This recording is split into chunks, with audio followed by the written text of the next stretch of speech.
Okay.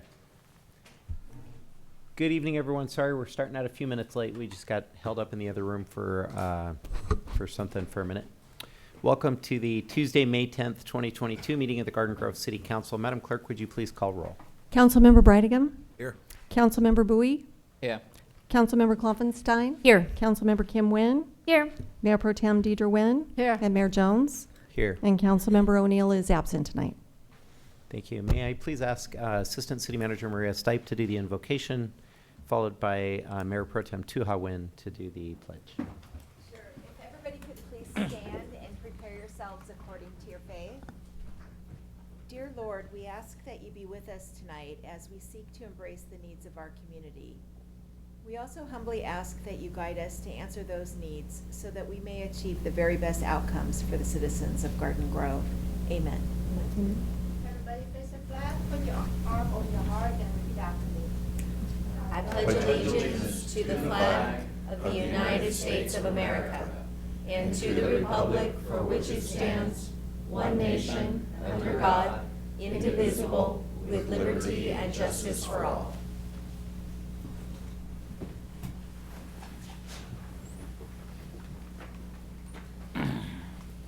Alrighty, thank you. That takes us on to presentations. We do have two. So item 1A is a community spotlight for the 100th anniversary of the Garden Grove Host Lions Club.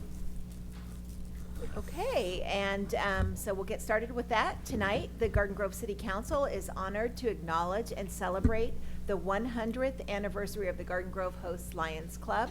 And I'd like to ask President Rick Lerma and any of the members of the Garden Grove Lions Club who might be here tonight to please come forward.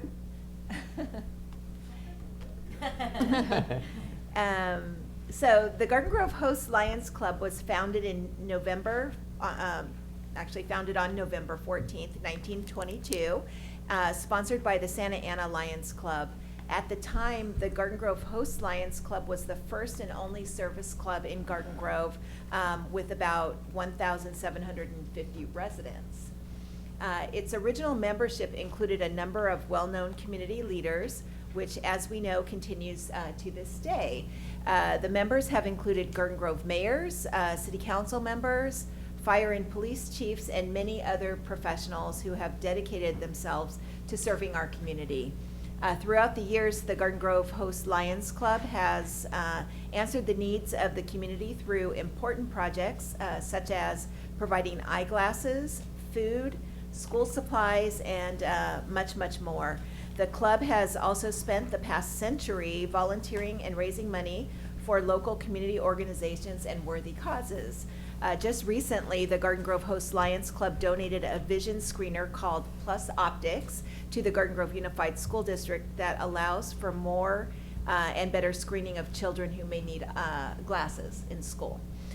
The Garden Grove Host Lions Club commemorated their first major milestone of 100 years of outstanding contributions to the community on April 29th.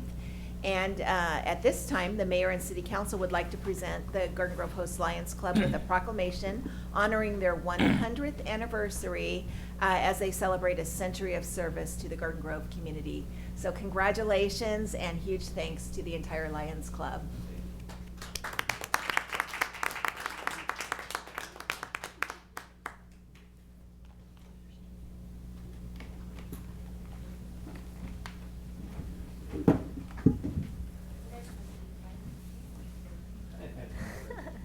Hi. Hi.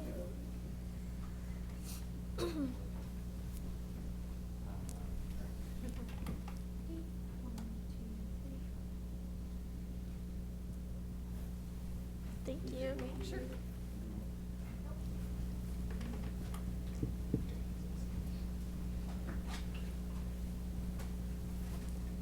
One, two, three. Thank you. Congrats to Lions.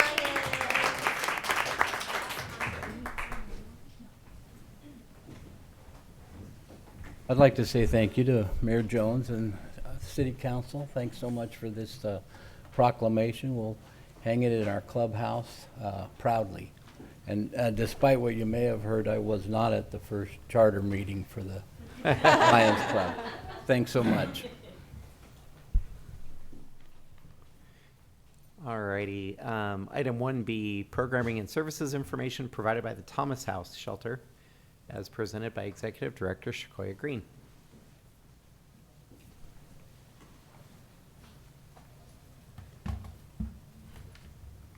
Good evening, everyone. There he is. Okay, so there is a PowerPoint, and then there's a video at the end. So Thomas House Family Shelter was founded 35 years ago by Mary and Bernie Sales. And our mission is to provide a safe and supportive environment and the resources for homeless and at-risk families with children under the age of 18. Thomas House was founded out of a need. Mary and Bernie Sales walked out of Alpha Beta grocery store, and there was a woman with her son holding a sign saying homeless, help. They took this woman home with them, fed her and her baby, and helped her get a bus ticket back home. After doing this for several times over and over again, they realized that they needed more support, and they reached out to members at their church to assist them with helping additional families. And that is when Thomas House was initially founded in 1986. In 1990, with the help of Garden Grove and the County of Orange, Thomas House was able to purchase the two 8-unit apartment complexes, which we still utilize for services. The 2 initial units that they rented out are now our youth development center, as well as our program office, where our case management services are provided.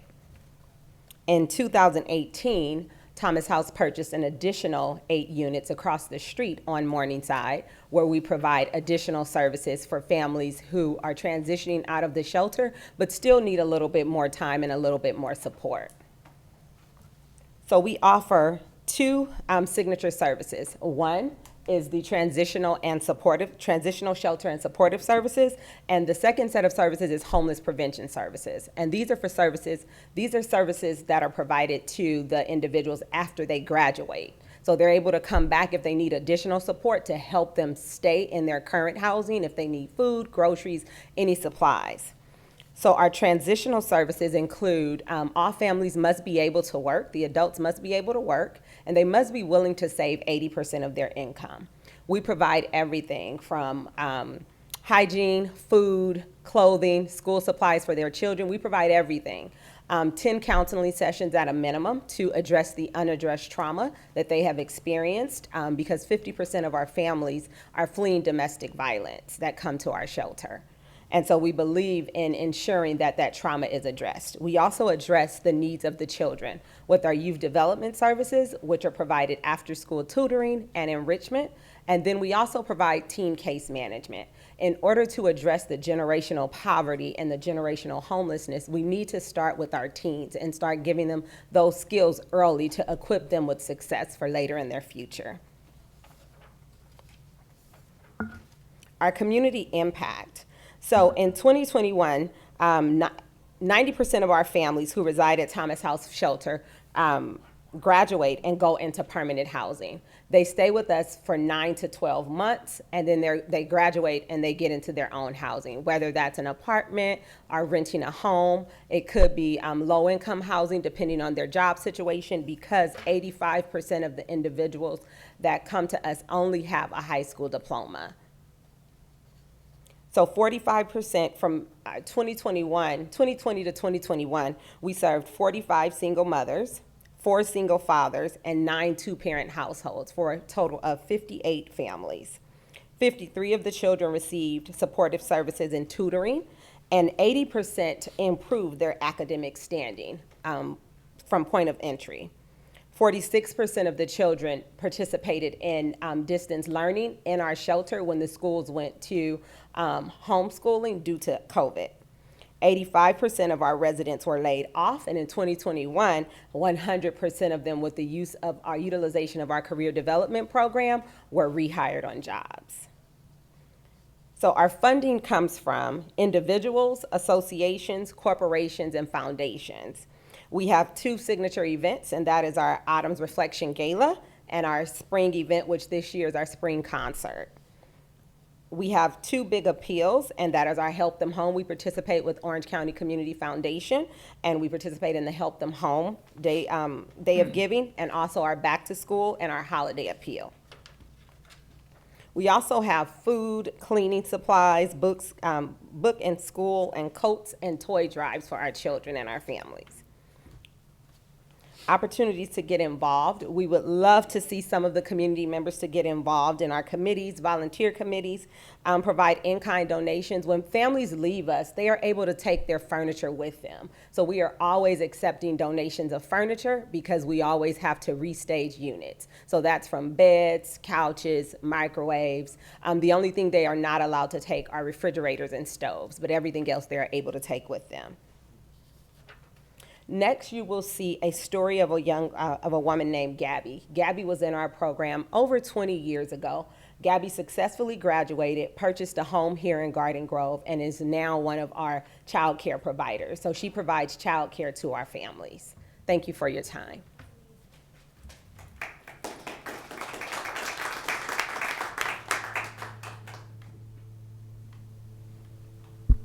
Hola, mi nombre es Gabriela Villanes. La razón por la que llegué a Thomas House fue porque tuve que separarme de mi esposo por violencia doméstica. Yo recuerdo que un día abrazaba a mi hija Gaby. Tenía unos 4 años más o menos. Y eso fue lo que me hizo despertar. Dice, mami, no te preocupes. Dice, yo sé que mi papá se porta mal contigo, pero no te preocupes. Me voy a dormir un ratito y cuando venga mi papá, me despiertas, porque cuando yo estoy despierta no te pega. Y eso fue lo que me hizo despertar, porque me di cuenta que aquella criatura pequeña de escasos 4 años me estaba cuidando a mí cuando yo debía de haberla cuidado. Eso me dolió mucho. Me hice una promesa que cuando volviera a acontecer una situación difícil, esa iba a ser la primera vez y la última vez. Pasaron algunos días y ese día llegó. Por nada pretendía pegarme y busqué la manera de acercarme a la puerta y salir con mi hija pequeñita. Cuando llegué a Thomas House, llegué destruida moralmente, económicamente, físicamente, y las personas de Thomas House fueron muy nice. Se sentaron en una mesa y me sentaron y yo lloraba desconsolada porque ya no tenía nada, no tenía mi casa, había perdido a mi esposo, mis hijas estaban pequeñas, no sabía qué iba a pasar conmigo, no sabía qué iba a hacer, no sabía de qué me iba a sostener, no hablaba inglés, no tenía papeles, no tenía dinero, yo no tenía nada, solamente mis 2 hijas a mi lado. Me prohibieron un departamento, para mí fue una sorpresa porque yo no esperaba que se fueran a portar así. Estaba todo como si fuera un hotel 5 estrellas, no le faltaba nada, todo era maravilloso. Ayudaron mucho a mis hijas, tenían personas para ayudarles con la tarea después de escuela. Teníamos que buscar trabajo para empezar a trabajar con nuestra autoestima, para reintegrarnos cuando fuera nuestra hora de partir de Thomas House. Y con mucho esfuerzo, mucho trabajo, compramos una casita, que mi casa es la casa de todos ustedes. Estoy muy agradecida con el programa. Es una bendición que existan estos lugares para apoyo y ayuda de familias disfuncionales, familias de bajos recursos y familias que han sido de alguna manera violentadas, abusadas, despojadas de sus casas. Ha sido muy buen tiempo, el tiempo que pasé en Thomas House es muy bonito, les estoy muy agradecida. Tenemos mi hija y yo un daycare en casa, Estamos trabajando con familias de Thomas House. Hemos ido cambiando, creciendo, y es una invitación para todas las familias que ahora viven en Thomas House o algunas que ya vivieron allí, que crean en ellas, que crean en sí mismas, que vayan por sus sueños, que logren sus metas, que sí se puede. Y si yo puedo, tú puedes. Gracias a Thomas House, gracias a todos sus colaboradores y a todas las personas que con sus donaciones hacen posible esta ayuda para las personas que en verdad lo ocupan. Muchas gracias.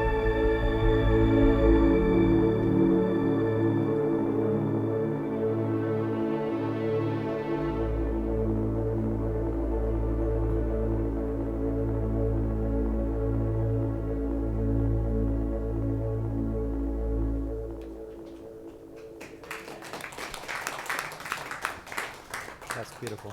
Kim, I believe you want to say something. Yes, thank you, Mayor.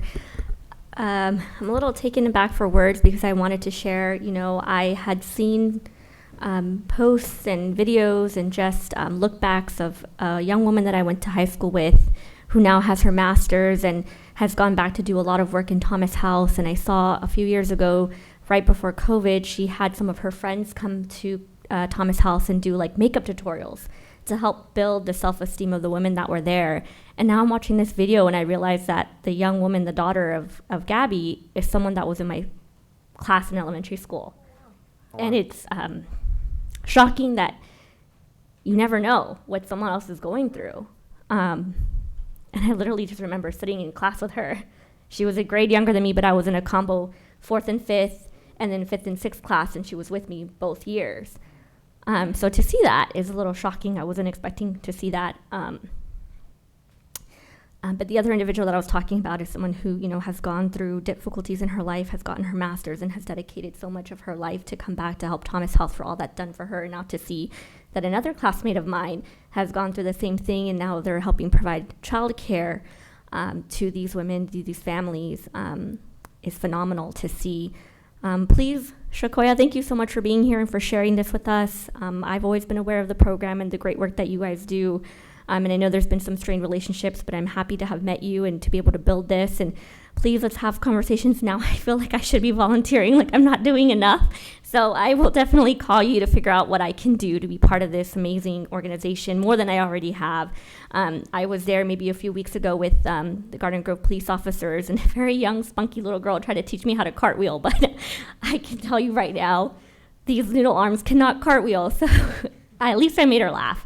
But just thank you so much for bringing this and sharing that video. And now I'm going to have an emotional time on this council, but thank you so much. I appreciate it.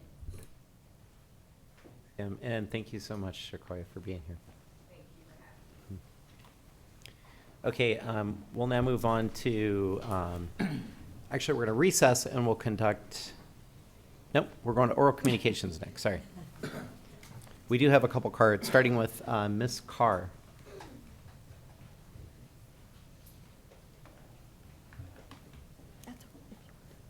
Is there a Ms. Carr? No. Sorry. Okay, Nicholas Dibbs.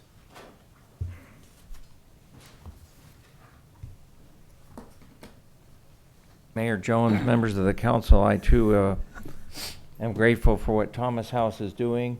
I'm, along with Councilman John O'Neill, I'm part of the men's auxiliary of the Women's Civic Club of Garden Grove, so we support what you're doing in different ways, so thank you. I'm here to speak about a couple of things, but the first one, I'll also address this in the hearing. Item 4A on the agenda regarding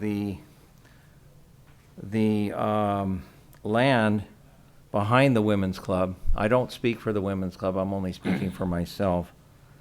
However, myself and others are concerned that the trees are slated, the trees that have been there for 75 or who knows how long, how many years, are slated to be cut down.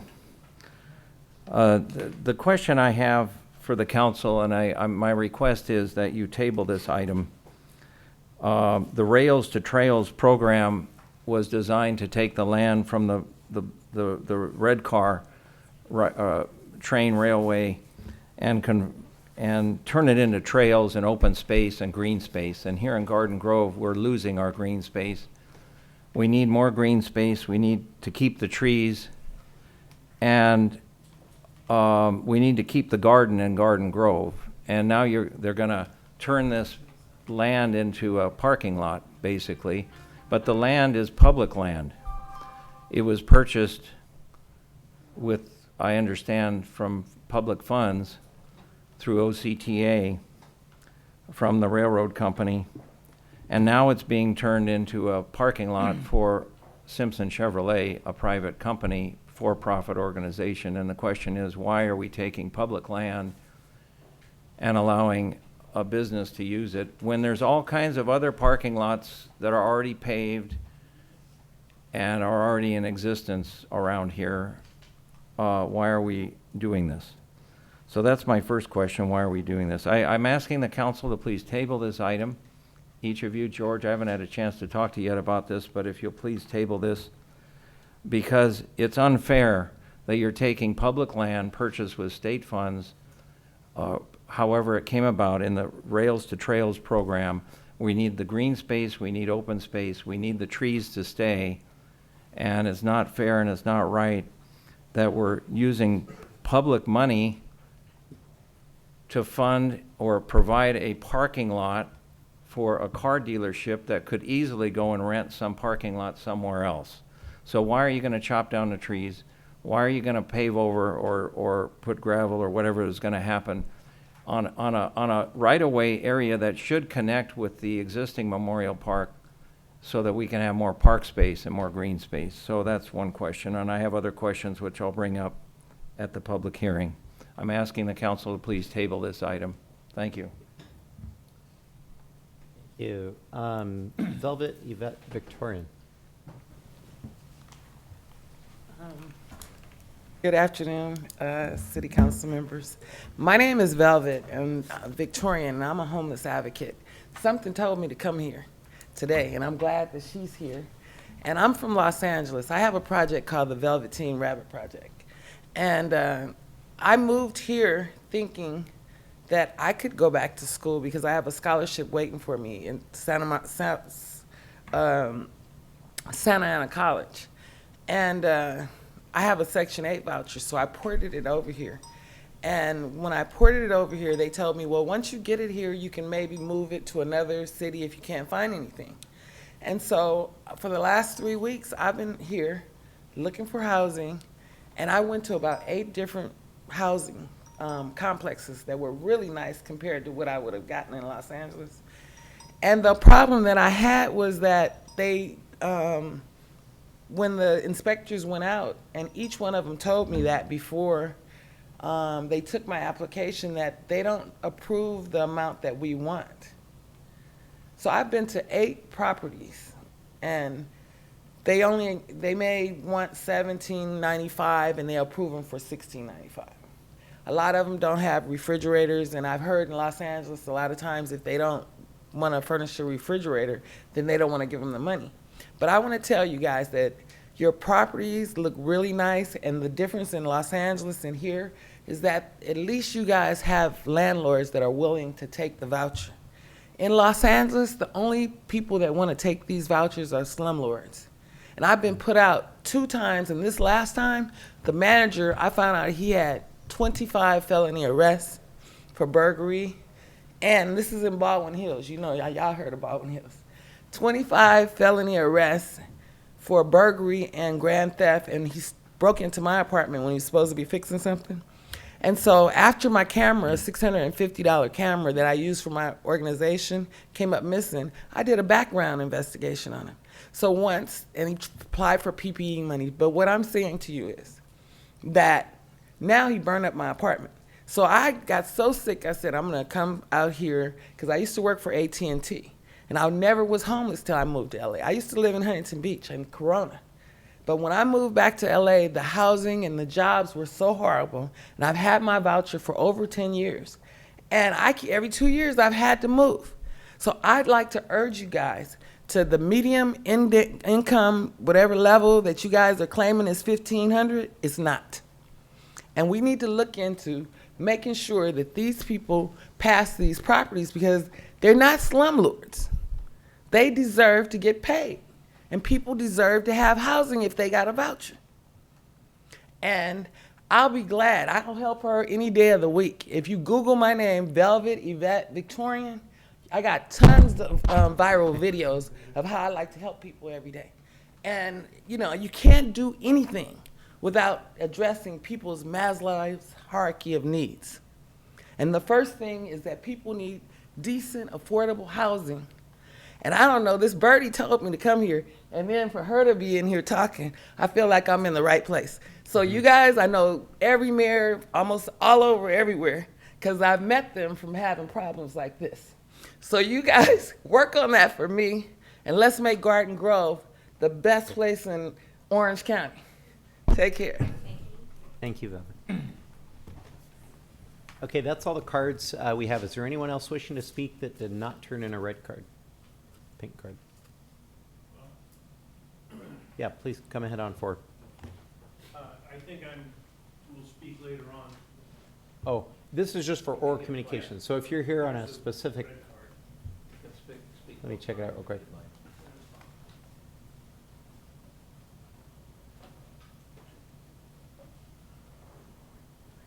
Okay. I mean, are you here to speak on? Item 4. Okay. The gentleman was speaking to earlier. Yeah, okay. Hang tight. All right. Any other oral communication speakers? Wishing to speak on something not listed on the agenda? Okay, with that, thank you. We will close oral communications. We'll recess and conduct successor agency. Madam Clerk, would you please call roll? Member Bredigan? Here. Member Deidre Nguyen? Here. Member Klopfenstein? Here? Member Kim Nguyen? Here. Vice Chair Bowie? Yeah. Chair Jones? Here. And Member O'Neill is absent. All right, we already did oral communications simultaneously with City Council. Consent items, it's just 2A, receive and file the minutes. Can I get a motion?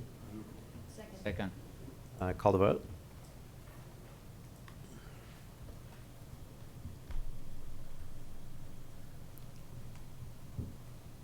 Motion received, 6 yes votes. Any matters from agency members? Okay, seeing none, we will adjourn and go back to City Council. That takes us on to consent items. It's recommended that items 3A through 3G be acted on simultaneously unless any one of my colleagues would like to pull any items. Second. Call the vote.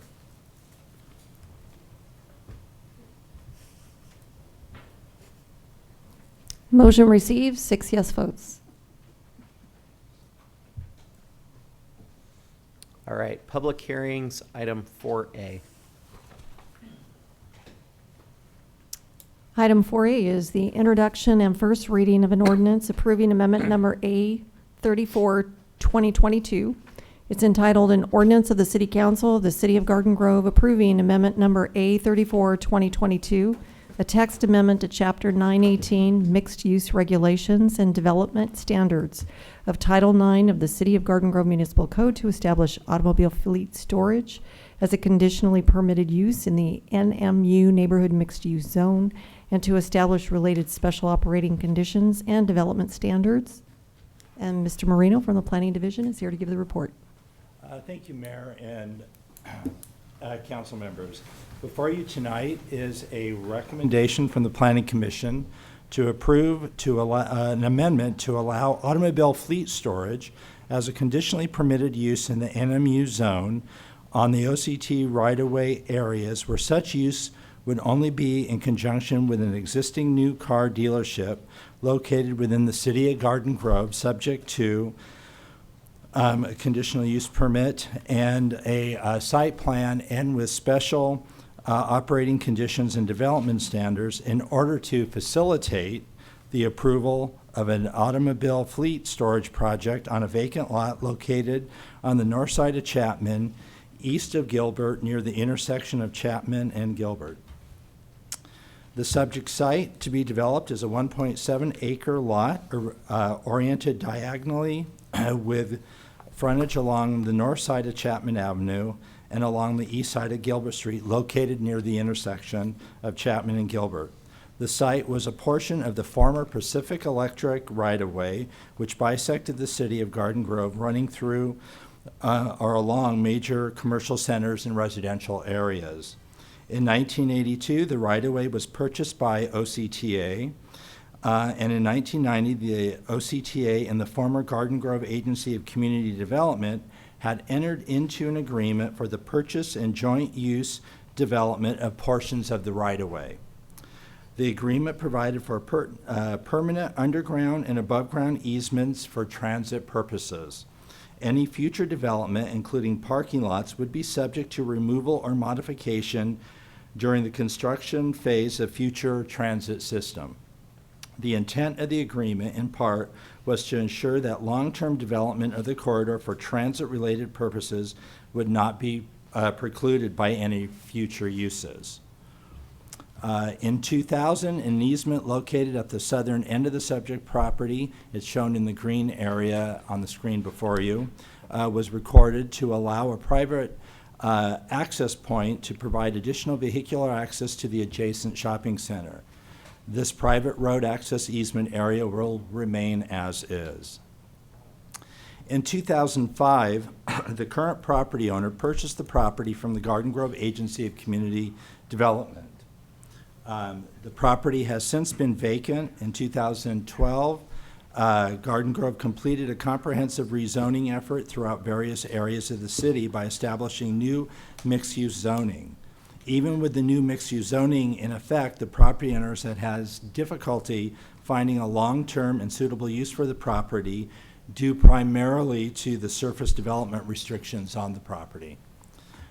Are you guys able to see the slides? I don't think it's going on TV either. There it is. Ah, there it is. Okay. Can you go back to that map that you referred to earlier real quick? This one right here? Okay, there we go. The aerial right here. So the green area is the area that has the easement to allow access to the shopping center.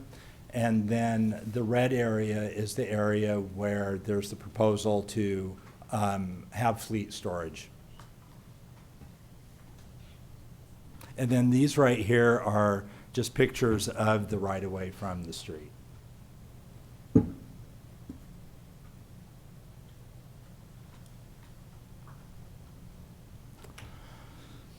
So I'll continue. So currently, automobile fleet storage is not a listed permitted use in the NMU zone. In order to facilitate the development of the proposed automobile fleet storage lot, text amendments to Chapter 9.18 of Title IX of the Municipal Code is necessary to establish the proposed use, as well as to establish related special operating conditions and development standards. These standards include that the site shall be zoned NMU, located on the OCTA right-of-way, and not located directly adjacent to or abutting residentially zoned or developed properties. The site plan and conditional use permit is required for the establishment. Vehicle storage shall be limited to new automobiles. The site access shall be limited to arterial streets.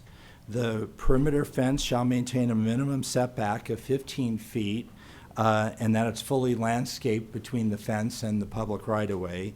And there shall be no loading or unloading of automobiles via any semi-trucks. The special operating and development standards, as well as any additional site-specific conditions of approval required through the site plan and conditional use permit process, will ensure that automobile fleet storage uses will be compatible with the physical, functional, and visual quality of the neighborhood uses and desirable neighborhood characteristics. Furthermore, such uses will not adversely affect essential on-site facilities such as off-site parking, loading and unloading areas, traffic circulations, and point vehicular and pedestrian access. Primary access to the site will be via Chapman Avenue and the existing driving aisle, which runs through the southern portion of the property. An electric sliding gate will provide vehicular access to the enclosed lot. A secondary access gate at the north, fronting on Gilbert, will remain locked and serve only as emergency access.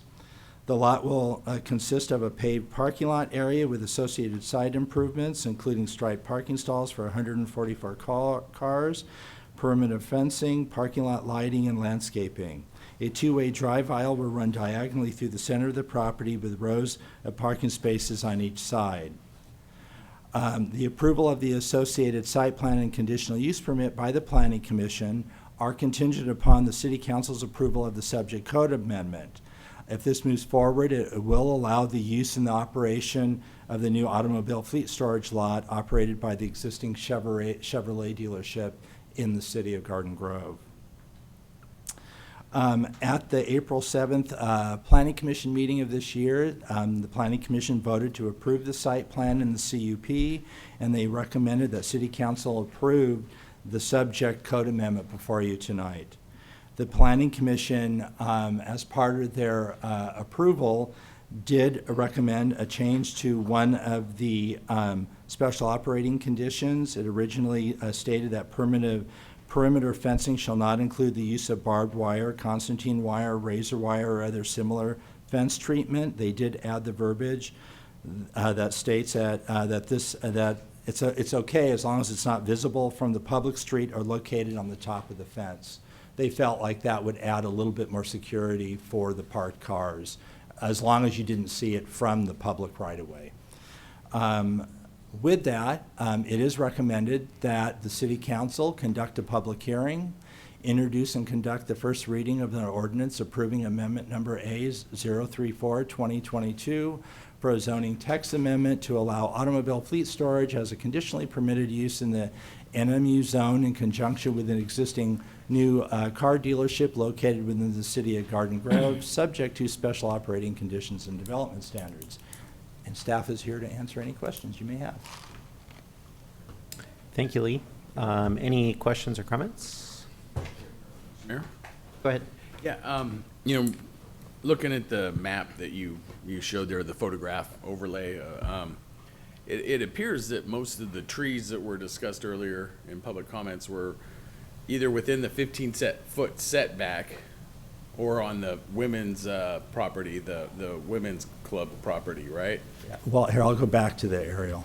So they actually run, they're not within the 15-foot setback adjacent to Gilbert. They actually run along the property line between the women's club and this property. It's kind of hard to tell exactly whose property line. But it's right they're there on. within that 15-foot where they wouldn't have to really remove those trees. if Oh, they- no, those, if it's within, no, the 15-foot that we're talking about is only along Gilbert and Chapman Avenue. Oh, I see. There We're is not no talking 15 feet. Between Right. property. Oh, I No, see. So no. they could remove all that. then. If it's on their property, if they're on the Boys and Girls Club, no. Now, when you go to the overlay photograph, the sketch, I should say, of the one.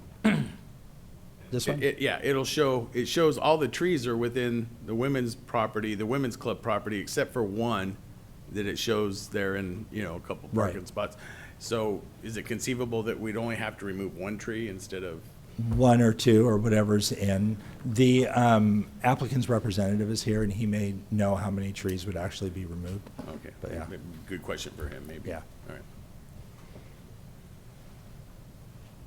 right. Not only that, but this is private property, right? And they met all of the code that are required. So I don't think we can dictate all the conditions upon that. It is private property. All right.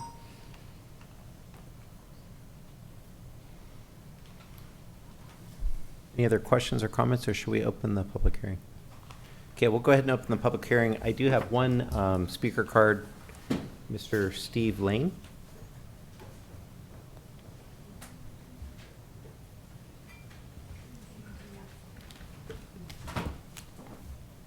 Good evening.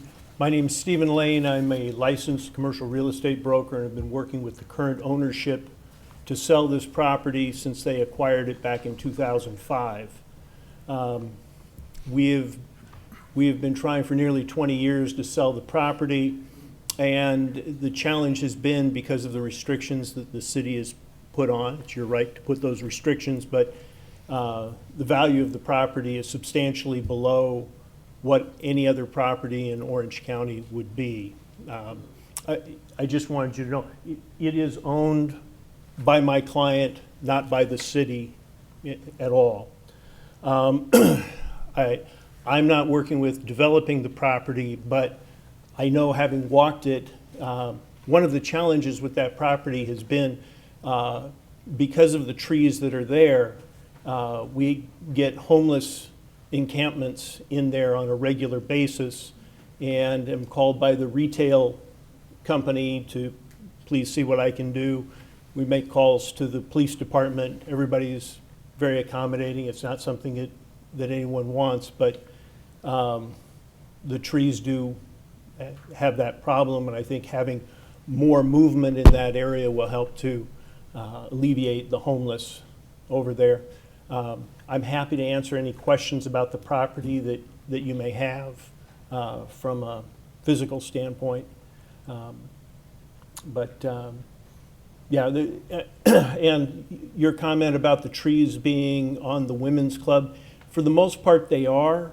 All of the cell towers that you see there are on the women's club. So if it's along the line of the cell towers, then it's on the women's club, and I don't believe they may want to trim some of them. They've gotten a little unruly at spots, but I don't believe that the base of the trees, for the most part, are on the railway easement property.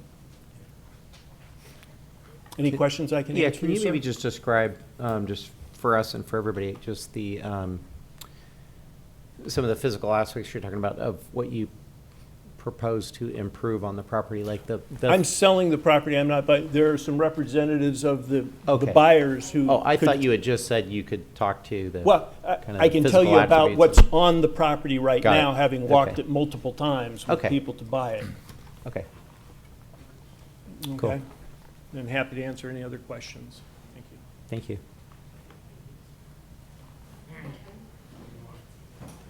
Mm-hmm.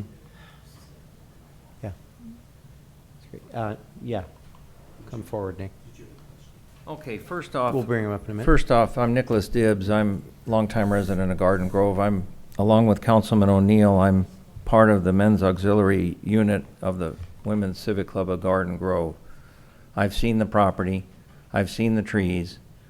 Now, I called yesterday morning, and I made multiple phone calls to some of the people in this room, to their offices, and nobody called me back yesterday. I wanted to find out, get more information, who owns the property, who is leasing it, is the automobile dealership leasing it or buying it? My understanding was at one time it was owned by OCTA. The problem is that there's a lack of transparency for the public to understand this property. I made multiple phone calls yesterday, didn't receive any phone calls back until today. And I asked my questions of the staff person, Mr. Stiles' assistant, and nobody got back to me before this council meeting. So I called Lisa Kim's office, I called the mayor's office, I called Maria's office, I made multiple phone calls trying to get information. So it was owned by OCTA. It was part of the public right-of-way at one time. In any case, the trees are there, and I would like to ask the council to ask whoever's developing this to not take any trees out. Those trees are precious. We need to keep the garden in Garden Grove. They want to put a parking lot on this, and I was under the impression that this is public land. Now I've been told, no, it isn't. So is Simpson Chevrolet just leasing it? And if so, who are they leasing it from? Or are they buying it? They're buying it? Okay, so you're going to put a parking lot there, and I think the trees should stay.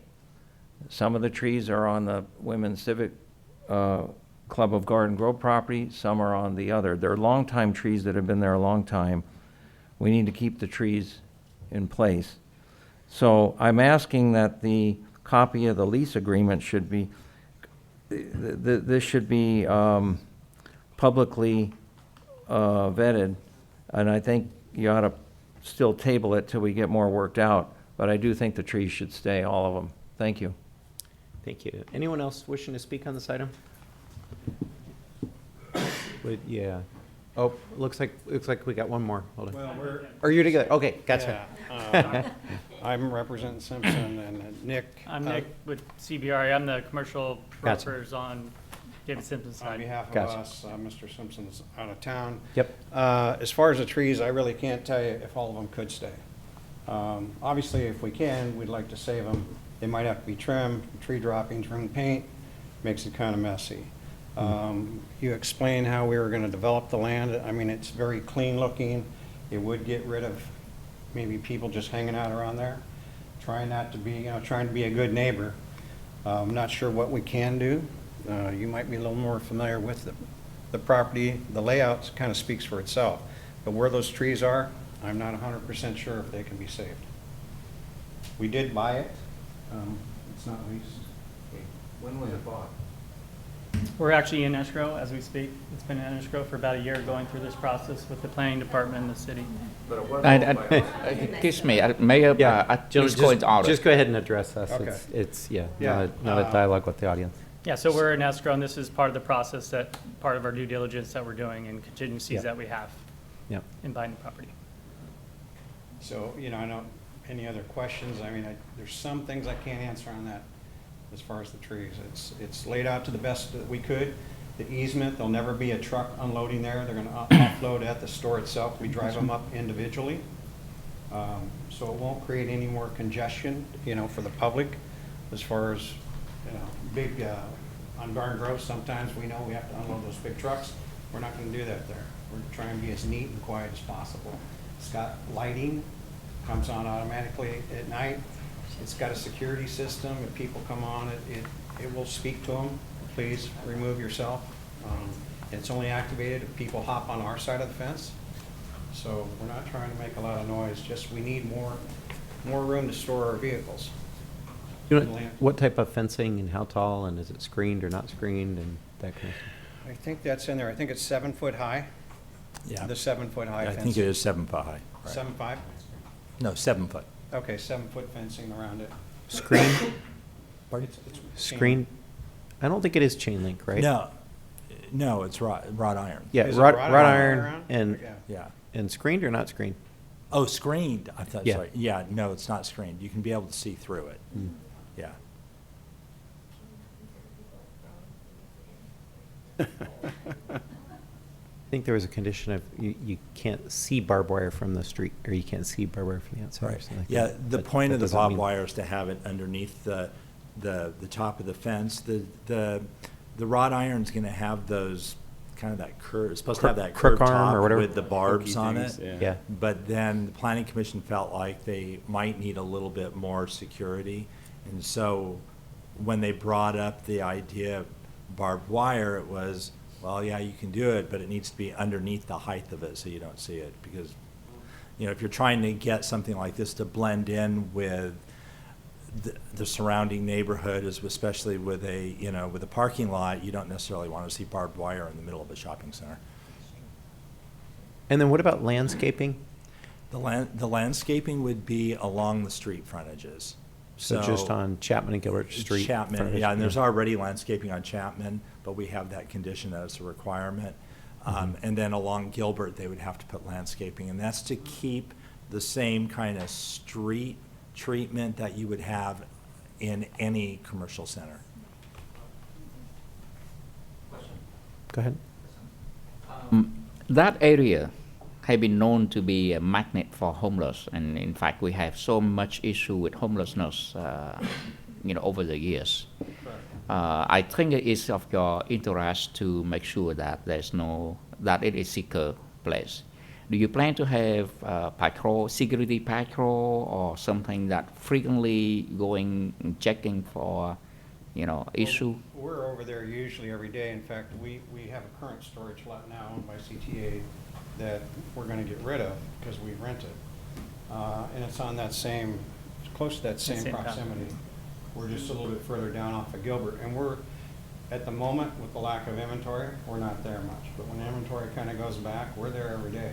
So we've kind of worked with the city sometimes, at least with OCTA in Orange County, when we see homeless, we'll call, they'll come out and they'll just make sure that, you know, they're doing what they're supposed to do at the current site we have. So, you know, we're well aware of trying to work with, in this case, it'd be with you guys, the city, if we see anything there. Okay, that's So we're good. there pretty much every day. Sure. Very good. Oh, Kim, go ahead. At your current site, do you also have the rod fencing? The rod, like, Wrought iron? Yes, wrought iron, down thank you. Trask Avenue, sure. And on the backside next to the freeway, it's chain link. okay. And do you have any issues with that? I'm just thinking, you know, with wrought iron, people can still No, because. kind of get their arm in or throw something in and damage the vehicles. We've actually been pretty lucky. Years back, we had catalytic converters stolen, but with the security, modern day security systems we have on the lots now, the motion detectors, they'll talk to you. Okay. And they'll take you from pole to pole if you're trying to walk across, and they'll just keep talking, and eventually they call the police. Okay. They'll call us first. And we've been very successful since we've upgraded our security system to the, what's currently considered modern. So in other words, it is monitored 24/7? Yes, it is. Very good, okay. I'll make a motion. Anything else? Second Well, it. hold on. Okay, thank you, gentlemen. You may sit down. Is there anyone else wishing to speak on this item? Okay, then we will close the public hearing. Second it. Just a comment. Yeah, go ahead, George. But I know you're gonna make a motion. You know, when you look at that lot, and I can imagine it was really hard to, you know, find a buyer and a productive use for it. For lack of a better term, it's kind of landlocked. You know, you've got the commercial center there with the hometown buffet and all that, you know, north of it, and then the women's club, and it's one of these things that's kind of hard to get to, and so I could imagine just that fact alone creates hardships in, you know, in its use. I think this is a novel, good use for the property. It's, which is just sitting vacant as is. I do wish we could save the trees, as many as possible, and I'm hopeful that the landowner will, you know, do the best they can to save as many of those trees as we can. Some of them, you know, those old pine trees, they gotta be 100 years old, some of them, you know, but, you know, that's up to them. Like Councilman Bowie said, it's private property, it's his tree. If he wants to, you know, knock it down, he can. Hopefully, they'll keep in mind that there's a lot of folks in the community who like those trees, and maybe if it's possible, save as many as you can. But Or maybe we can move it to Councilman President home.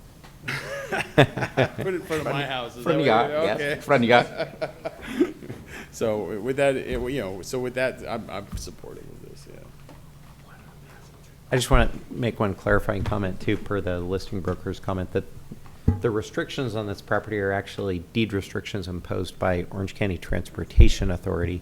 The city did own the property for a minute in between, but it's been privately owned for the last 20 years under deed restrictions imposed originally by Orange County Transportation Authority, not by the city. The property was not owned by the city, it was owned by the Redevelopment agency. Right. I oversimplified that one. Yeah. Yeah. Right. And when the redevelopment agency was killed by the state of California, then the property had to be deeded back to OCTA, who then I think sold it, and here we are. All right, motion? Second it. Yeah. Stephanie motion, Fat second. Call the vote.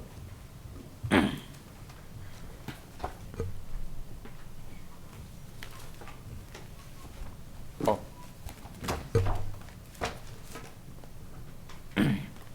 Motion received, 6 yes votes.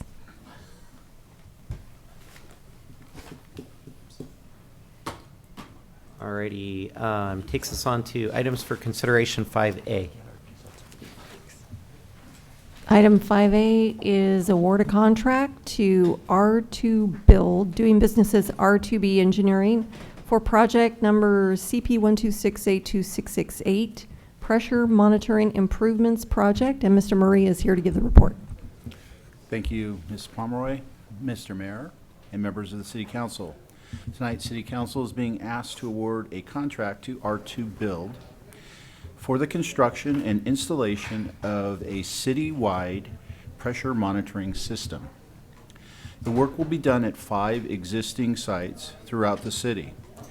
This work was identified as part of our 2020 SCADA System Master Plan, and SCADA is System Control and Data Acquisition. In general, this work will include the removal of the older analog pressure monitoring equipment, and it will include the installation of a new pressure transmitters and control panels that will communicate with the SCADA system, and that'll be at each one of the sites. Currently, those sites do not have this capability. All the work is to be completed at a cost of almost $420,000. Staff received and opened 2 bids on March 31st of this year and determined that R2 Build to be the lowest responsible bidder.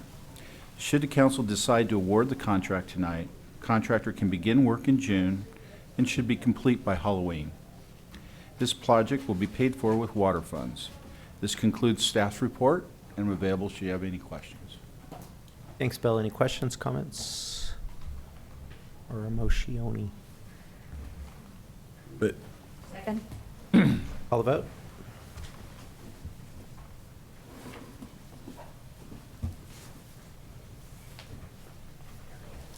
Motion received, 6 yes votes.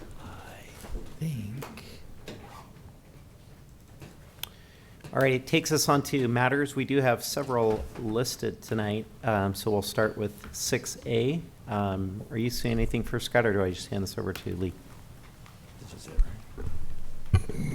No, I think we have Lee Moreno who's going to do the introductions on this and then introduce our consultant speaker as well. Do you mind if I read the title? Please. Thank you. Focus zoning amendments, update on proposed text amendment for the creation of objective development standards for single-family residential, multifamily residential, mixed-use residential, housing, mixed-use supportive housing, single-room occupancy SRO housing, and motel hotel conversions as requested by city manager Stiles. And Mr. Marino is here to give the report. I'll do the introduction. So thank you, Mayor and council members. Recent state housing laws have targeted ways to ease local constraints on housing development, especially on affordable housing. The Housing Accountability Act requires cities to use objective standards in their reviews of residential developments. Another piece of legislation, the Housing Crisis Act, also known as SB 330, in part established laws that are intended to streamline housing development approvals and protect existing affordable housing. This act restricts cities from rezoning properties to lower residential densities and restricts cities from establishing new development standards unless they meet the definition of objective development standards as provided by state law. To help cities prepare, adopt, and implement plans and process improvements that facilitate housing approvals in accordance with state law, the state established the SB2 grant program and the LEAP, the local early action planning grant program, which provide funding and technical assistance to all local governments in California. The city of Garden Grove was awarded grants through the SB2 and LEAP planning grant programs, and we've leveraged these funds in part to support the completion and adoption of focus zoning code amendments, which we will discuss tonight. The city, in coordination with its consultant, MIG, are in the process of preparing focus amendments to the code for single-family residential, multifamily residential, mixed-use development, supportive housing, single-room occupancy housing, and motel conversions. The proposed amendments will ensure that Garden Grove is in compliance with all applicable state laws. The city's consultant, Laura Stetson from MIG, will present an in-depth overview of the focus zoning code amendments.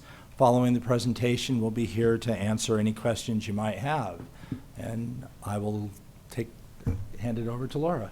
Thank you, Mr. Marino. Mr. Mayor, members of the City Council, Laura Stetson from MIG, Pasadena, California. Nice to be back with you again as a follow-up to the work that we did on the housing element.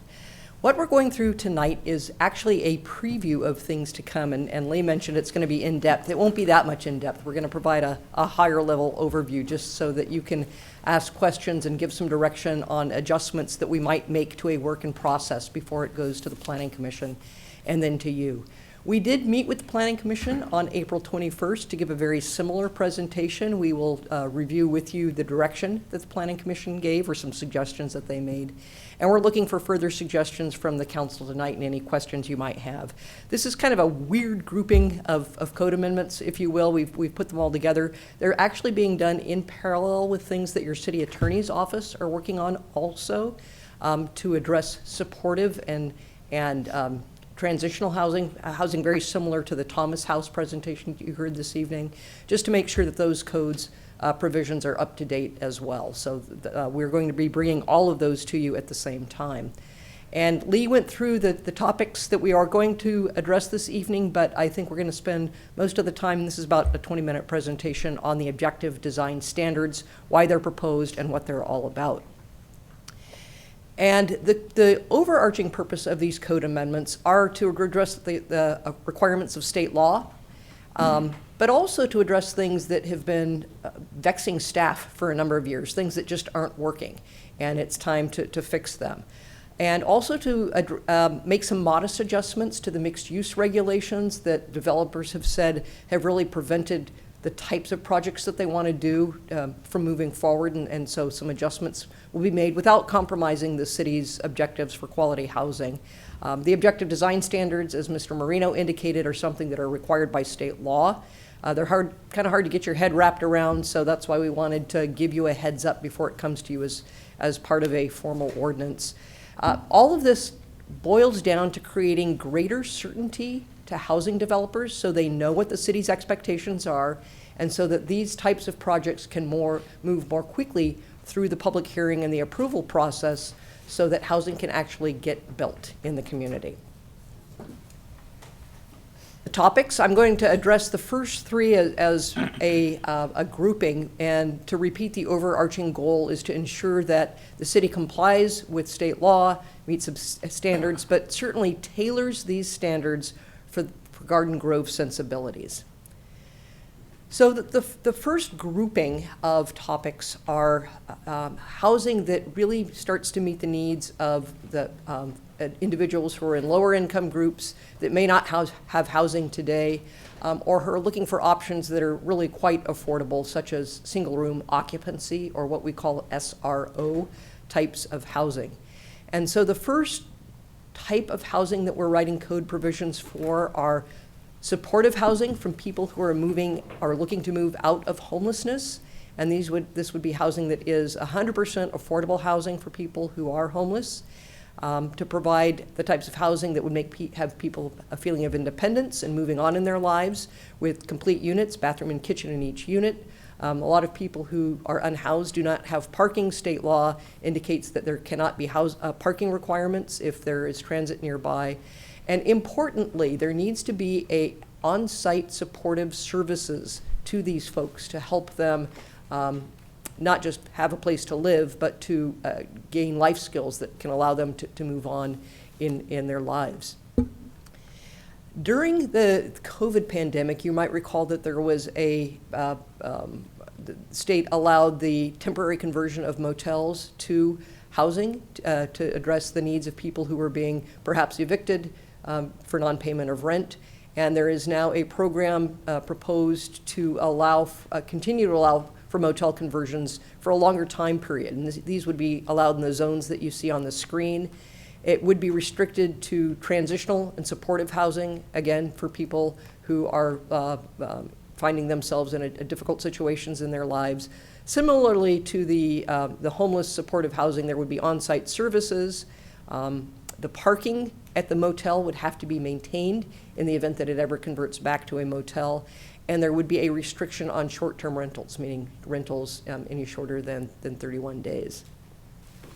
Lastly, the single room occupancy, or SROs, would be really like studio units, but it would be aimed also at special needs households, people looking for very affordable housing. These would be efficiency units with a bathroom and an efficiency kitchen in each. The parking requirements will be very minimal, depending on whether or not there are 1 or 2 people living in each particular unit. There would be, similar to the motel conversions, no short-term rentals, and also a requirement for 24-hour on-site management for safety reasons. So these are a package of certain types of housing to meet people who are probably most in need of finding housing.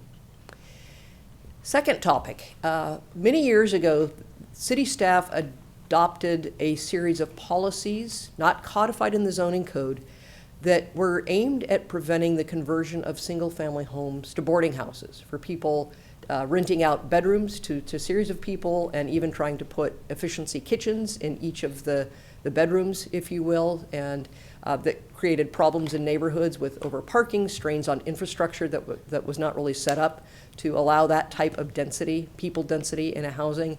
And so what staff is looking to do as part of this code amendment is to codify these practices that have been in place to avoid the impacts that they create. And so standards that ensure that each bedroom doesn't have an outside access, that they all have to be accessed from the interior, that there is a restriction, 1 kitchen and 1 wet bar, so you can't be putting those into each of the rooms. The fact that half bathrooms would be counted as full bathrooms, and we're going to come back to this at the end of the presentation because the Planning Commission had a concern about that. And that the garage has to be used for, guess what, surprise, for parking, not for something else. And in order to allow that to happen, there would be a restriction on insulation and HVAC equipment in a garage and electrical outlets, so those could not be used for housing. Now, something to keep in mind is that there is an accessory dwelling unit provision, ADUs, that do allow for garage conversions. This is not preventing that from happening, but this is really preventing the illegal use of a garage as living space. We have proposed changes to the open space requirements, not to reduce them, because we've heard, I recall through the housing element update process, that Garden Grove feels that its open space is very precious and it needs to be maintained, and that would be the public open space. And if there are a lot more houses in the community, ensuring that people have access to both public and private open space. And so there are a few provisions that are proposed for both multifamily housing and mixed-use development that allows a little bit more flexibility between the private open space for each unit and the common usable open space. And what this slide shows is what do we consider open space? It's all of the things that you see there, and there is now a provision for rooftop decks to be something that could be included as open space. What is not included is open space as part of these requirements as front yards or anything that's a setback. These are just things that are usable open space by the residents of a community. And I won't read through all of these, but I think that the key thing is that there is no change in the requirement for 300 square feet per unit of open space split between private and common. What the third bullet there shows, or the second bullet, is that there's more flexibility. Right now, the requirement is that each unit has to have at least 90 square feet of a balcony or a patio. That's been reduced to 60, but then that extra space would go into the common space instead. So there's the option to reduce the private open space. As I said, rooftop decks count. And then also indoor common recreation facilities. If a mixed-use project or a apartment or condo has provided a gym or some other common space that can be used, that can count towards the common requirement as well. And these are just reflective of a more urban environment that comes with higher densities, and so that's why this flexibility has been built in. All right, we'll get through objective design standards and then turn it to the council for questions. The first thing that I want to point out is that there's a difference between a guideline and a standard. And Garden Grove doesn't have any adopted guidelines that you apply. Anything that is applied to a multifamily project is actually a standard, but there are other communities that have guidelines that say this is what the architecture needs to look like. This is how where parking needs to be put on a site. And so that's why the state has said there are things that you can't put in, or that you can't impose on a developer that are kind of gray. Things need to be more black and white. And so in communities that have guidelines, those guidelines need to be standards. In cities like Garden Grove that have standards, in looking at your standards, some are what I would call squishy. And so our attempt has been to go through and remove the squishiness and make it so that staff knows what it says, the council knows what it says, the developer coming in knows what it says. And so that's what we're looking at, is applying the black and white to these standards in the code. Now, your mixed-use standards today are pretty well defined, talking about how a building has to be developed on the site, how it has to come up to the sidewalk, what you have to do in the space between the sidewalk and the building. But there are also a little bit of design standards. And so development are things like density, setbacks, height, how many parking spaces. Design starts to deal with things like, how does a building relate to the street? Or how does the facade of a building move? Or how is it articulated to create interest? How are their materials applied? What does the roof look like? What are those things that add interest and character to a building? Those are hard to regulate.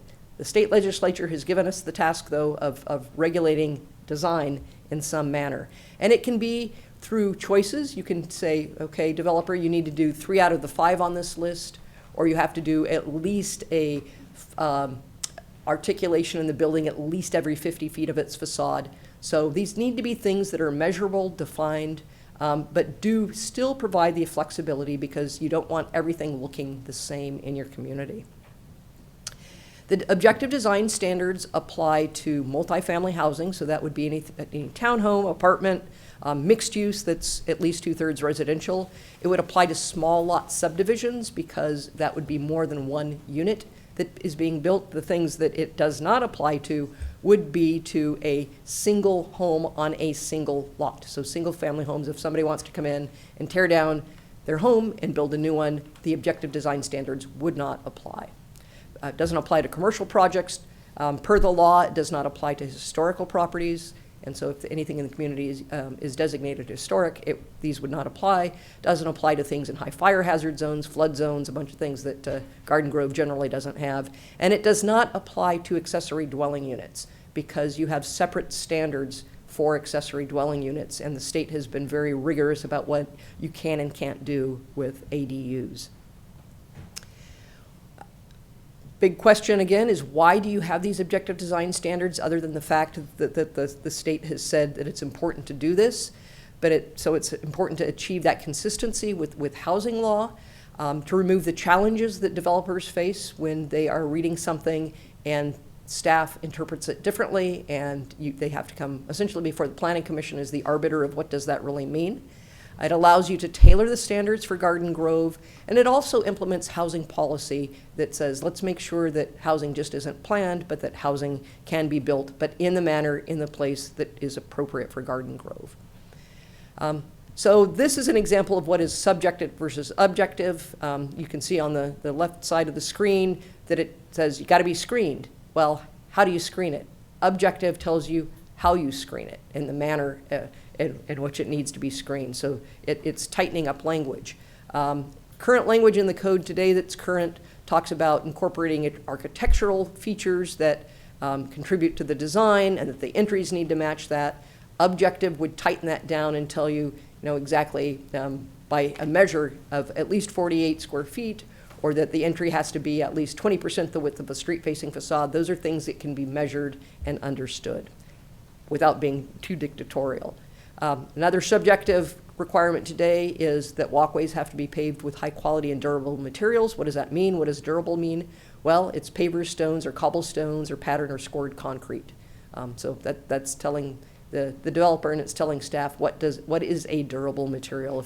If you can think of other ones, we're open to suggestions as well this evening. One thing that we can't have is something that says, or other material that the director deems to be durable.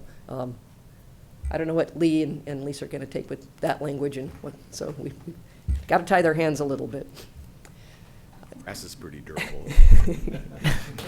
A couple of other things that have are proposed to be changed based on experience that staff has had. Currently, your code requires that each multifamily unit have 200 or 300 square feet of storage, depending if it's a duplex or an apartment.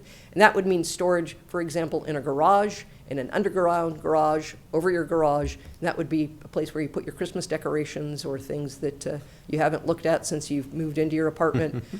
That was really starting to take away from usable open space in a unit. And so the proposal is to reduce that to 150 square feet. That doesn't include closets and such. But this is just your extra storage space for things you're never going to see again. There are requirements for screening of utility meters, better defined requirements for how windows of new buildings need to relate to windows of buildings that exist today, so that there's some privacy maintained between new and existing development. And then this last one is kind of a big bullet point measure. You might recall from the housing element that there were adjustments made to different zoning districts to increase the density. In the R3 zone, there's a provision in the code today that is a graduated density based on the size of the lot, or I'm sorry, it's a graduated density. Under state law, that is something that you can't do. If the general plan says your multifamily zone is 20 units per acre, it's 20 units per acre no matter what the size of the lot. And so that is an inconsistent measure in the code that is going to be addressed as part of this update. One quick question is, how will these objective design standards work? It simply creates a new parallel process for a developer that chooses to have a streamlined review. And that would mean if they comply with the objective design standards, it goes through the process much more cleanly. However, there will still be the option of a developer saying, I don't think I want to do that particular thing that is stated in the objective design standards. Fine, that puts them in a discretionary process whereby the Planning Commission would have more discretion and staff would have more discretion to put conditions on a project. So it's follow the rules and be a little bit faster, or color outside the lines and it's going to take a little bit longer. So the current process is maintained, but a new process that provides the option will be there. So the Planning Commission on the 21st of April sat through the same presentation and had a really great discussion and provided some feedback that we're looking for further direction from the council on, or even additional direction as to what should go into the ordinances that will go through the public hearing process. One planning commissioner suggested that this process investigate the regulation of colors. I will tell you, in my 35 years of planning experience, I've seen maybe 2 or 3 cities that have regulated colors.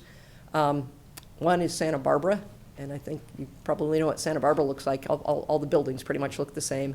And the other is Rolling Hills Estates, where they even listed the Dunn Edwards paint and chip colors of white that you have to include on your building. I think generally you don't see regulation of colors in zoning codes, but I'll just leave that for you.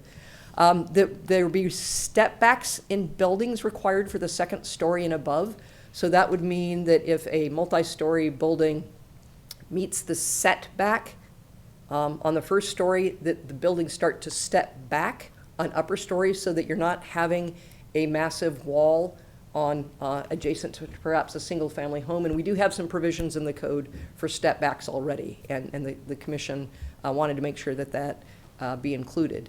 That facade materials be varied, so that there not just be one stucco wall, that there be trim, or maybe even 2 or 3 types of materials on a facade.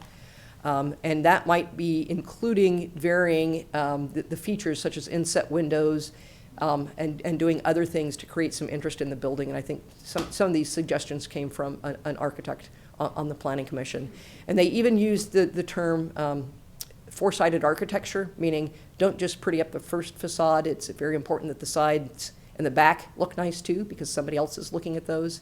And so treat the other facades as well as you treat the front of the building. There was a request to revisit the bathroom limit for single-family structures, and I don't know if that's something that you would want to do as part of this code update. That would be direction to staff to maybe study that a little bit further. And Lee, you might have some history on that in a minute. And then No, go ahead. Okay, I'll finish up because I think this is the last two here. For the, those three types of housing that I mentioned, the SROs, the motels, and the, just escaped me, the housing for people transitioning out of homelessness, that we ensure that there be safety plans and safety measures incorporated into those. And then lastly, that we look at Anaheim's zoning code and the anti-graffiti landscaping that they've included, so that if you've got walls, blank walls that are a great canvas for graffiti, that you plant bougainvillea or some other kind of pokey landscaping against there to prevent people from drawing on the walls. Lee, on the bathrooms, do you want to provide more background? So I'm trying to remember, 10 years ago, 12 years ago, it was a policy that was a direction, I think it came from City Council, and that to limit the number of bathrooms in a home. So if you have a 4-bedroom home, the maximum number of bedrooms bathrooms you can have is 4. So, but the number of bathrooms relate to the number of bedrooms. So if you have a 2-bedroom home, you're allowed 2 bathrooms. One could be private. The other one had to be open to a public space in the house or a hallway. If you have 3 bedrooms, you could have 3 bathrooms. Again, 2 of them had to be public. It could be, one of those could have been a Jack and Jill, where it's a bathroom between 2 bedrooms, and then you could have one private and the other one open to some public space. Then if you have 4 bedrooms or more, you were limited to 4 bathrooms, 2 being public, 2 being private. If you had a larger house, there was a waiver that could be approved at the director's level for, say, if you want, say you had a 3,000 square foot house, you had 5 bedrooms in it, and you wanted to have a powder room on the bottom floor, you could ask for a waiver for it. And so what the Planning Commission was saying, they felt like maybe that, I think, I wasn't there that night, but in talking to one of the planning commissioners in the past on that, felt like that was a little outdated.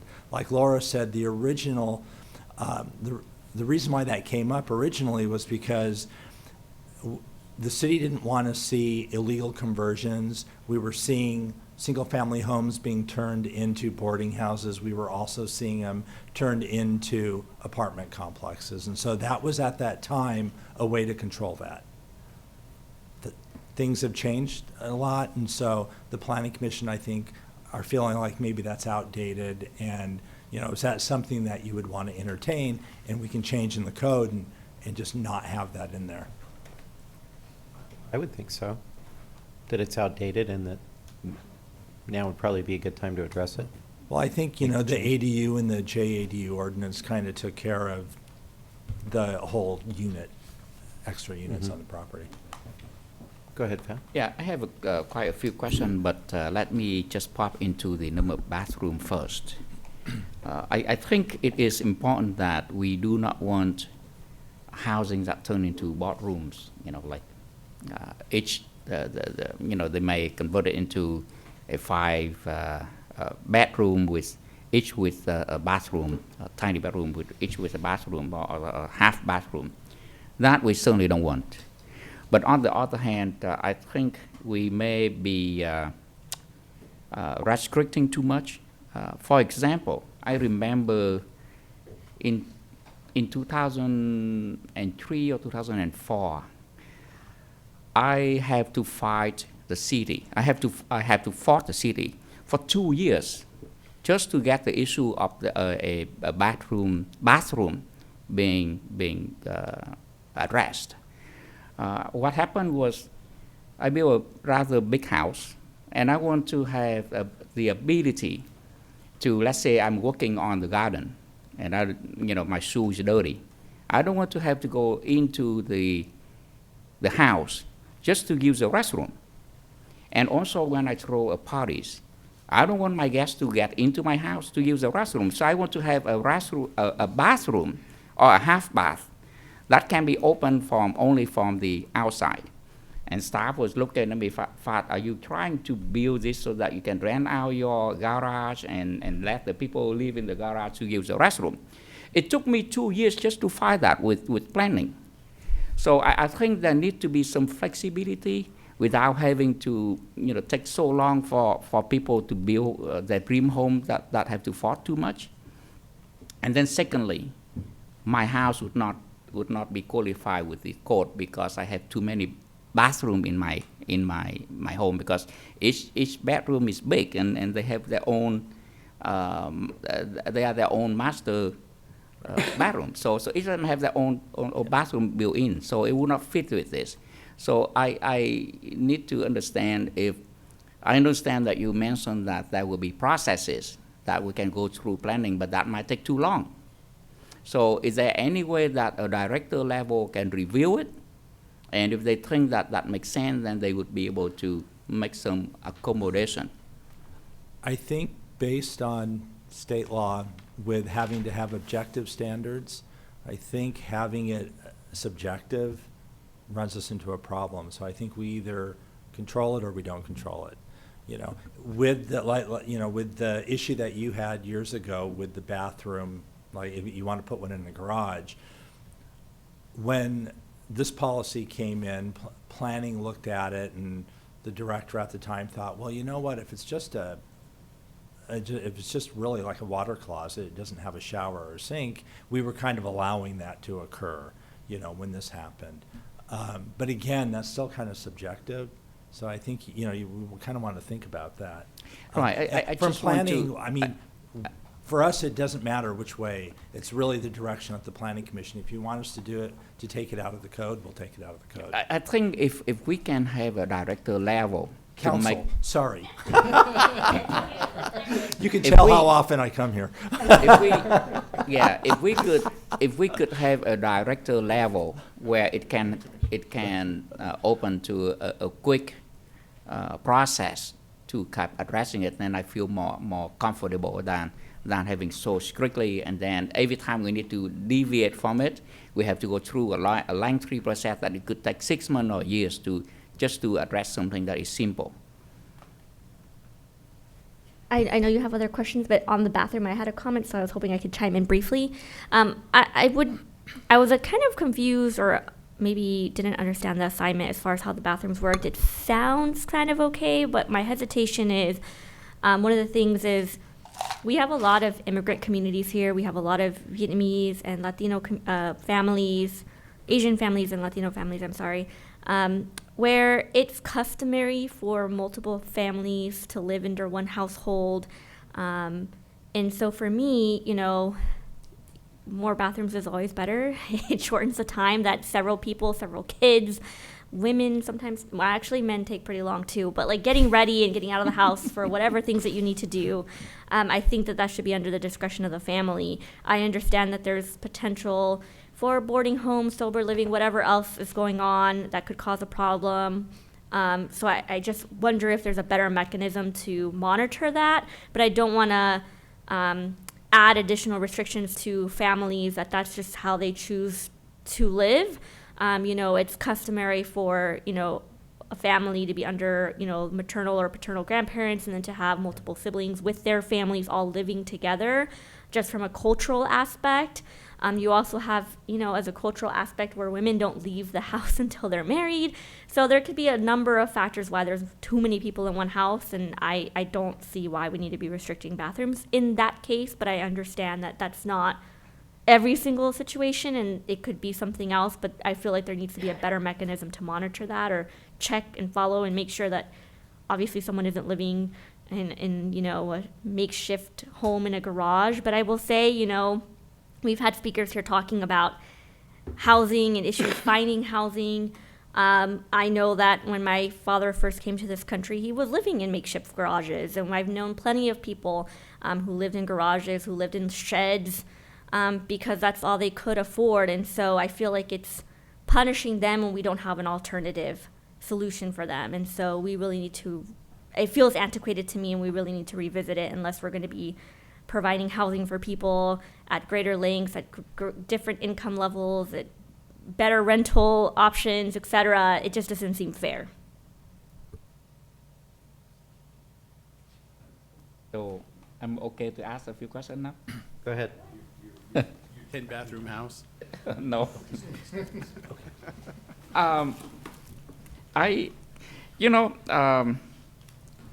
Anti-graffiti, incorporate anti-graffiti landscape provision, and the way you explain it really make me nervous. Let's just say if I would like to build a block wall and I want to paint it white, that would be a magnet for graffiti. So now you're saying that I'm not allowed to do that anymore because that would invite graffiti? No, we're not saying that the color, we're just saying that, and this is not, it's for new development. So if you're and we're seeing this a lot, and so the planning commission is actually having us condition that if you're doing a development wall, any walls that are facing the street, that you have some landscaping in front of it, and then to have some sort of vines or shrubs that would prevent people from graffitiing. The wall can be any color. We're not talking about the wall, but it's trying to get so we don't have walls that have graffiti that are attractive, right? Because it doesn't matter what color a wall is. It could be block, it could be natural block. If somebody's going to graffiti it, they're going to graffiti it. You know, so it's all about trying to put that landscaping in front of the wall that will help hopefully deter graffiti. Like bush or something. You're not requiring us to grow like a vine that creeping on the wall over the wall. You're not requiring that. Just like planting. Vines could be part of it. It could be part of it. I think, Councilmember Buie, even if you have, say, a 4-foot or a 3-foot bush, thank you, that has spikes on it, like a natal plum or something, that keeps somebody from getting in there to access the wall. So the wall doesn't have to be covered with the landscaping. You just have to make it tough for somebody who wants to paint on the wall to get to it. Just don't want our code to become something like in an HOA. You cannot do this, you cannot do that, you cannot do that.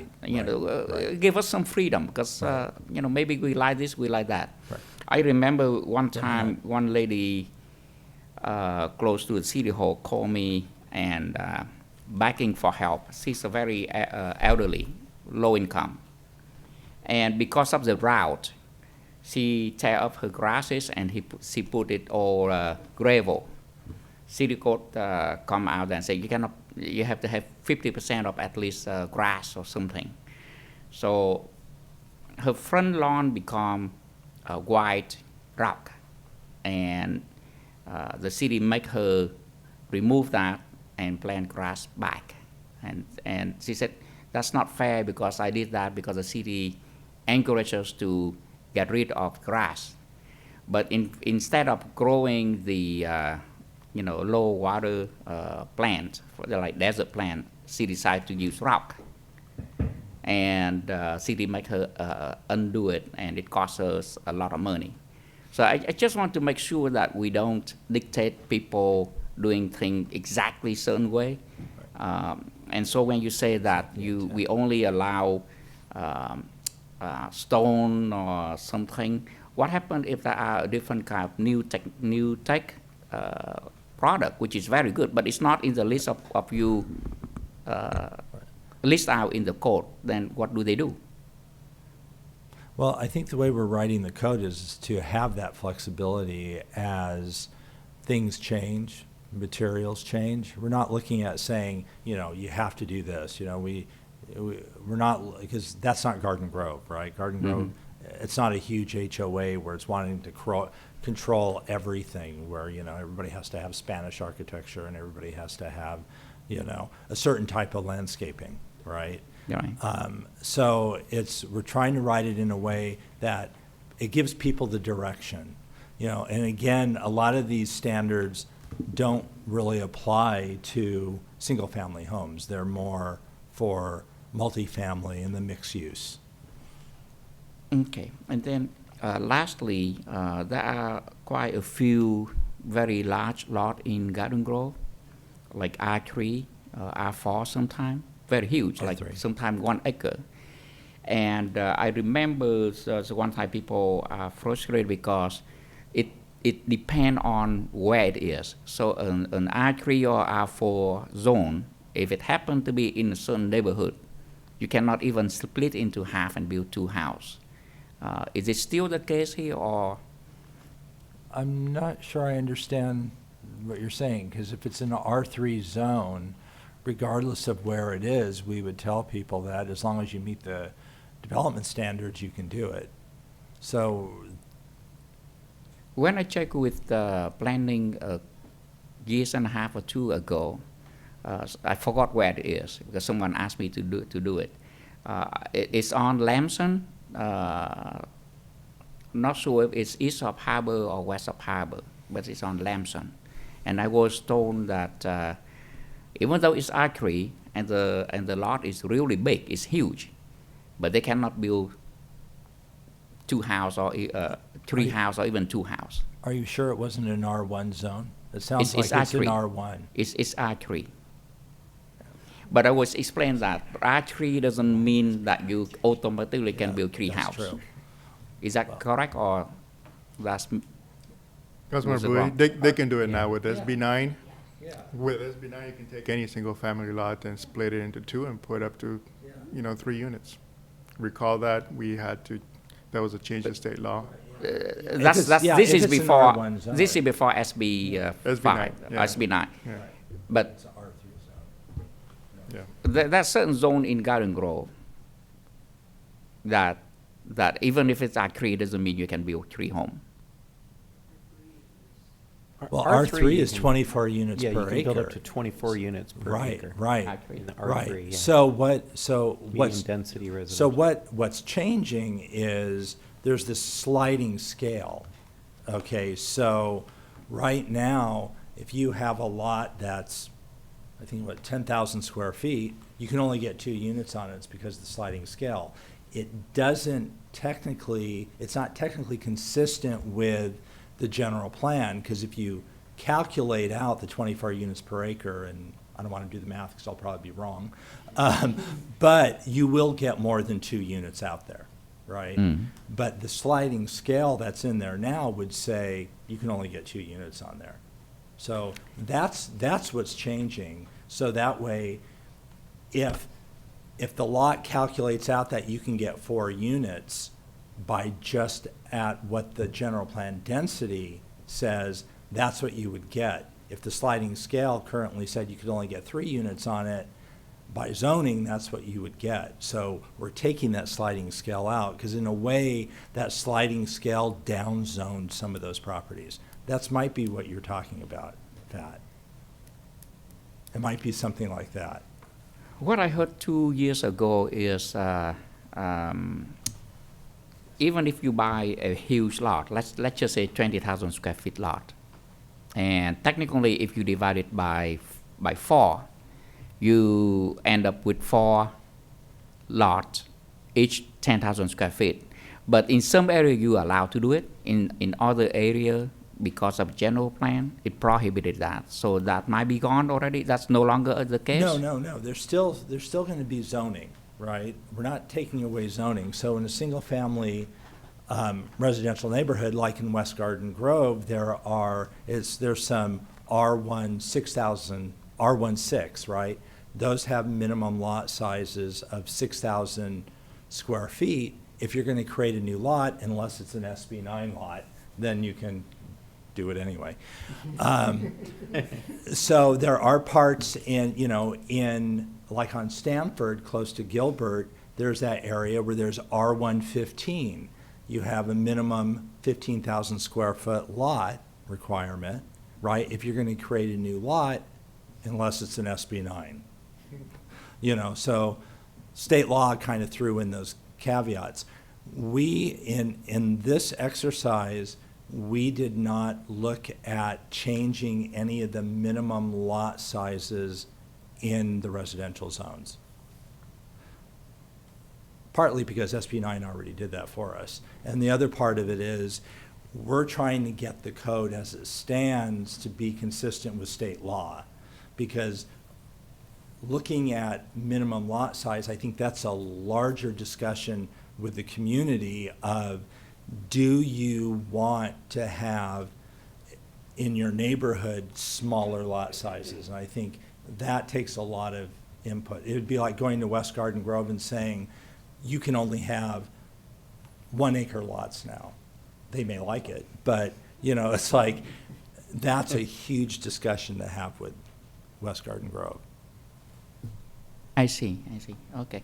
Well, if I don't have much choice, then I would prefer to have more medium-sized lot, right? So, and get away from huge lot with one house, but have it distributed more evenly so that we have a lot more house. But so we no longer have lots that are 20,000 square foot for one home, but we also do not want a lot of 5,000, 4,000, 5,000 square foot lot.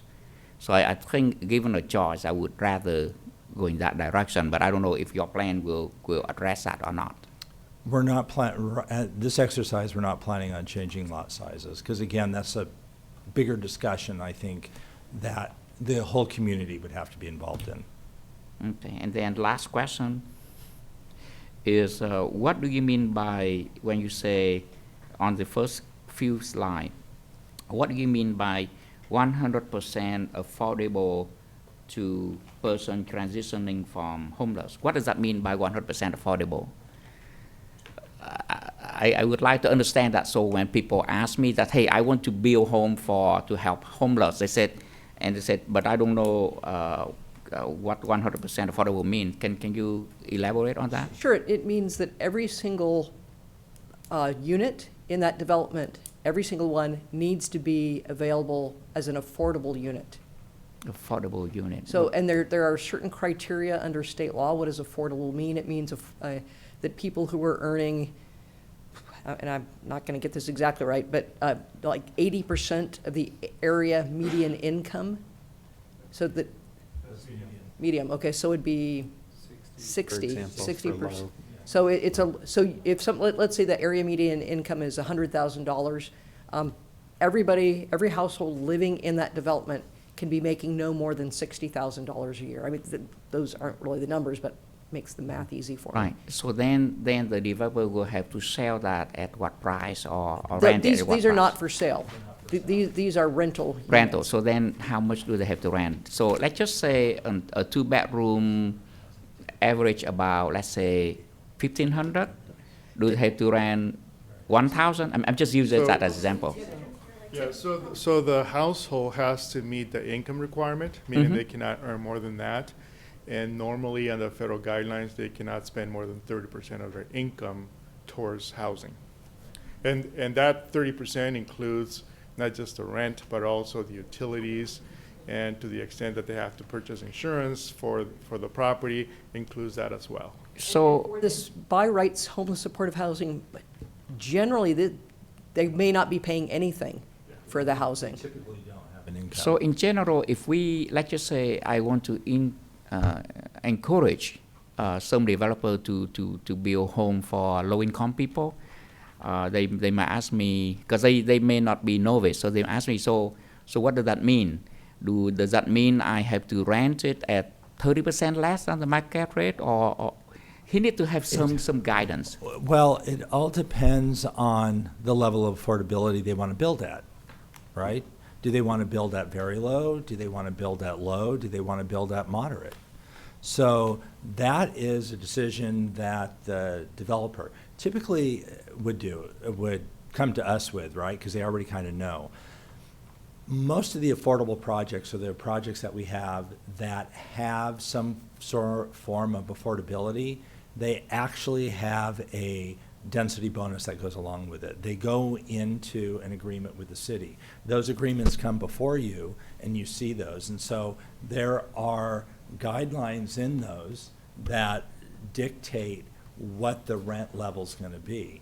And so typically when somebody comes to us, we have our neighborhood improvement staff kind of talk to them about what are the requirements.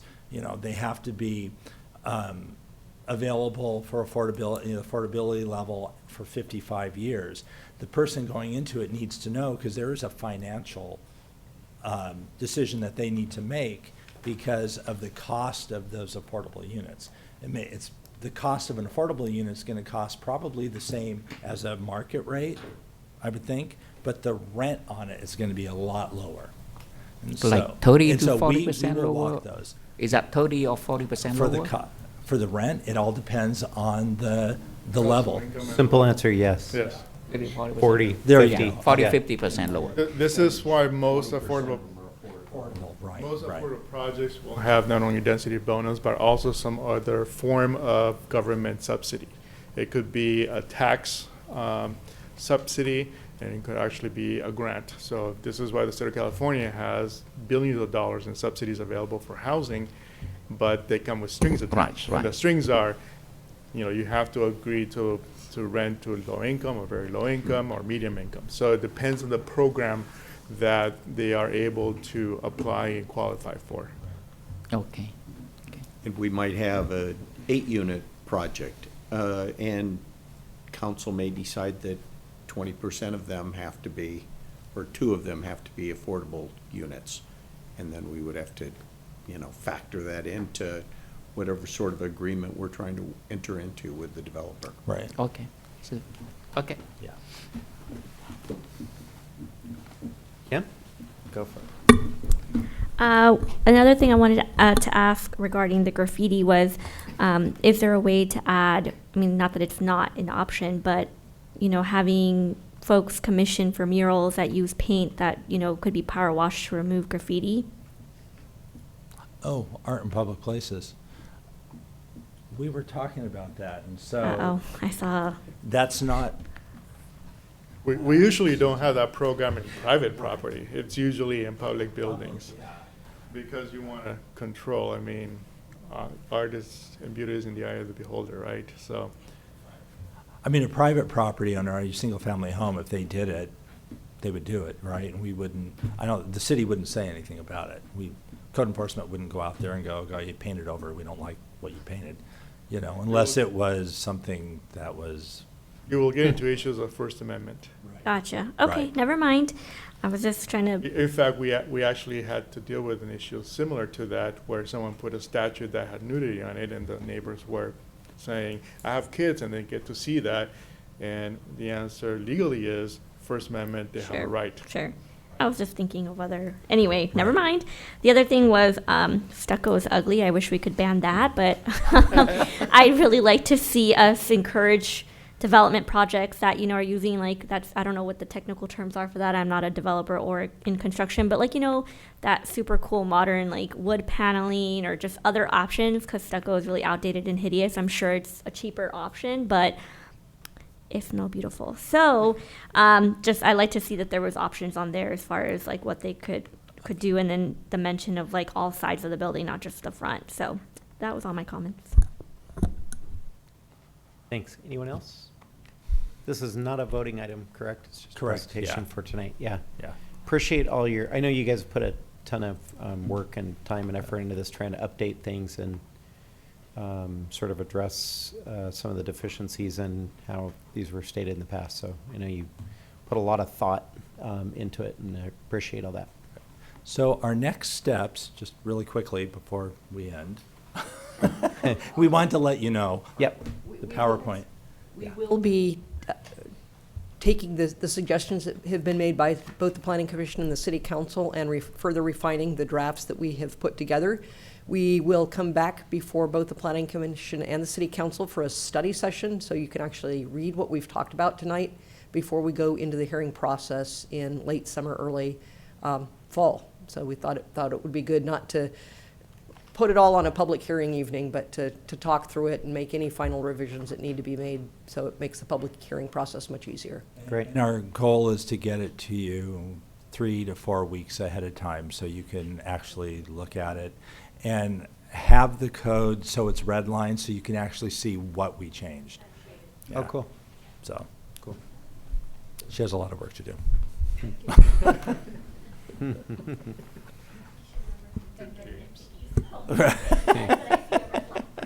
We remember. All righty, thank you very much, Lee, Laura, and everyone else You're involved. welcome. Yeah, let's do a 5-minute break.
Item 6B is information update on the Civic Center Community Engagement Project as requested by City Manager Stiles, and Mr. Moreno is here to give the presentation. All right, thank you, you guys. So we're here tonight to give you a quick update on the Civic Center Engagement Project. As you may recall, past efforts have demonstrated the city's dedication in investing itself in revitalizing Garden Grove to make Garden Grove a safer, more pedestrian-friendly place with improved amenities and high-quality public safety services. Starting in 2014, past efforts included the Reimagine campaign, and in 2018, Measure O was approved, and I'm not going to go through all of these. In 2019, the city approved the Park Master Plan, and in 2020, the Active Downtown Plan was approved, and the Dewberry Police Infrastructure Needs Assessment report was completed. As part of the Civic Center Engagement Project, the city is planning to reinvest itself by exploring, I'm sorry, this is not on, exploring opportunities such as improved parks with high-quality amenities, infuse art and culture to represent the immense diversity of Garden Grove, modernize public safety facilities, and look at our opportunities to build safe, decent, and affordable housing. The next steps in the process is to launch a public outreach and community engagement effort to work hand in hand with Garden Grove residents to explore opportunities for improved public amenities, evaluate the prospects of replacing and modernizing police public safety facilities.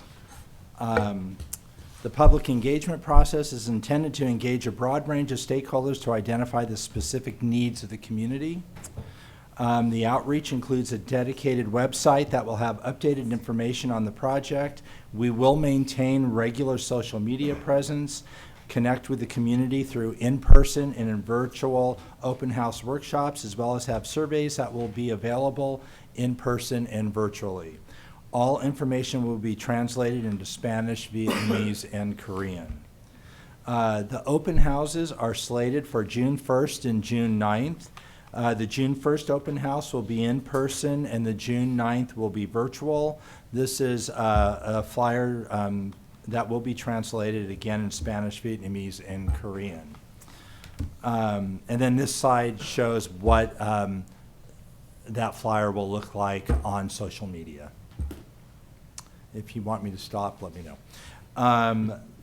And then finally, the projected timeline for the project is that public outreach and surveys will conclude June and July of this year, with August where the public comments and feedback will be all compiled, and then in October, the final public outreach report will be completed and presented. That concludes the update, and if you have any questions, we're here to answer them. Let me just make a couple quick comments at the end of that. So obviously this public engagement process is incredibly important. It's a very important project we're talking about embarking on, building a new police facility, other amenities with the Civic Center Park that we know we have to take a look at. So one of the things I've talked to Chief DeRay and Lisa Kim, our Assistant City Manager, we've got a couple of these workshops coming up, or engagement meetings, but I could see us doing a lot more meetings individually. A neighborhood group wants us to come to speak to them, a block watch group, anything that might be interested in the Civic Center area, and we'd certainly want to accommodate them and spend an evening like we did with the 30 or 40 Measure O meetings that some of us went to. So I think that'll be an important part of it. So I wanted to add that. Stephanie, go ahead.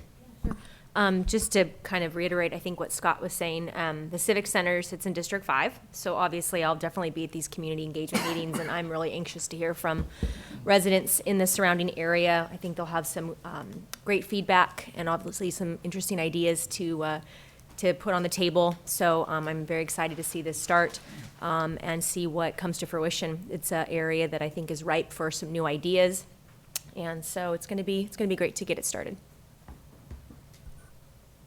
Just want to make sure also that there's consistency with the information we're dispersing. I can't find it now, but I could have sworn when I looked this up earlier, there was flyers for outdated dates. I think they were rescheduled, but the flyer was still somewhere in the public realm where I was able to access it because I remember thinking this already happened and I don't remember being told, and then I remembered it was canceled. So let's just make sure we remove outdated information.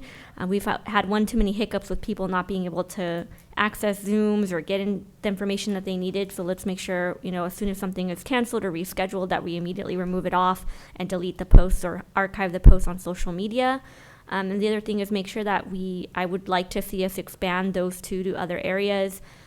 We need to meet the community where they're at and ensure that we're engaging different districts, mainly because we want this to be an area where people are going to come from different districts, not just this central area. So what would they come for? What would entice them?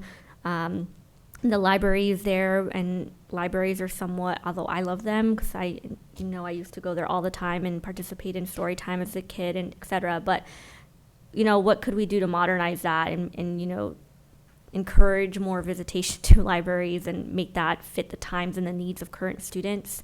I know the city of Santa Ana is doing like a knowledge mobile. They're calling it NOMO, and it's a traveling library, and it includes a lot of STEM programming for children that will happen outside of the vehicle. So just looking at that, look at what other cities are doing and kind of present that as options or ideas, or so folks can look, 'cause I think the best way is also case studies so that people can build off of those ideas to fit what they think they need. So just some suggestions and thoughts. It's roughly in the center piece of the downtown business district. The downtown business district, and I think it would be a good idea if you could incorporate tying it into the main street. That's the west side of the downtown business district. I think that's very important. I hope we have fund or something. Even if we do not have the funding to do that now, but let's think, grand, long term, and see how we can tie the two together. And whenever we can find the funding, then we will implement it. I think that's sit well with the idea that Mayor Jones and the downtown business district people and the city have embarked upon, a year and a half ago. Basically, I was going to say we need to reach out to the business community as well. They run the businesses, and make sure we get ample input from the business community. And a suggestion, maybe put these dates on the water bill, stuff like that. To maybe get more participation from the public. So. I'll just add my own 2 cents. I'm really excited about all the opportunities that we're about to embark upon in the Civic Center and downtown area at large. That I would consider our downtown now to expand all the way from 9th to Nutwood, and there's everything in between. So this is exciting, just looking at the opportunities yet to come, and I'm glad we're approaching this in a very methodical and engaging manner, that we're tracking progress and timelines towards engaging the public and bringing this to fruition in a timely manner. So looking forward to being a part of it. And again, this is not an action item, correct? So Correct. yeah. Okay. Thank you, Lee. You're welcome. Appreciate it. We'll move on to 6C. Item 6C is introduction and first reading of an ordinance to add chapters 892 and 894 to Title 8 of the Garden Grove Municipal Code as requested by Mayor Pro Tem Deidre Tuha Nguyen. The ordinance is entitled An Ordinance of the City Council of the City of Garden Grove, California, adding chapters 892 and 894 to Title 8 of the Garden Grove Municipal Code, establishing regulations prohibiting the unlawful possession of catalytic converters in the city, and repairs and sales of bicycles and bicycle parts on public property. And Mr. Sandoval is here to give the report. Mayor, members of the City Council, as you recall at your last meeting, Mayor Pro Tem Nguyen pointed out that various of our surrounding cities were adopting regulations to address the astronomical increase in catalytic converter thefts. And so we took a look at those regulations and we put them in this ordinance. In working with our police department, they also pointed out that bicycle thefts had also increased. And so we took the opportunity to also address and adopt regulations that our police department wanted to add into the code in order to address those issues as well.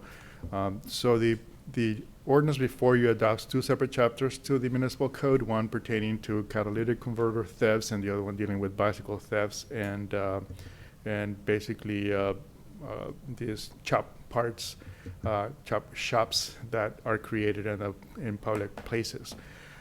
So the first chapter would prohibit the possession of any catalytic converter that is not attached to a vehicle unless the possessor can prove that they are in lawful possession. And the second chapter would prohibit the assembly, disassembly, sale, distribution, or possession of 3 or more bicycles, bicycle frames with the gear cables or brakes cut off, 2 or more bicycles with missing parts, or 5 or more bicycle parts on any street, basically any public right-of-way.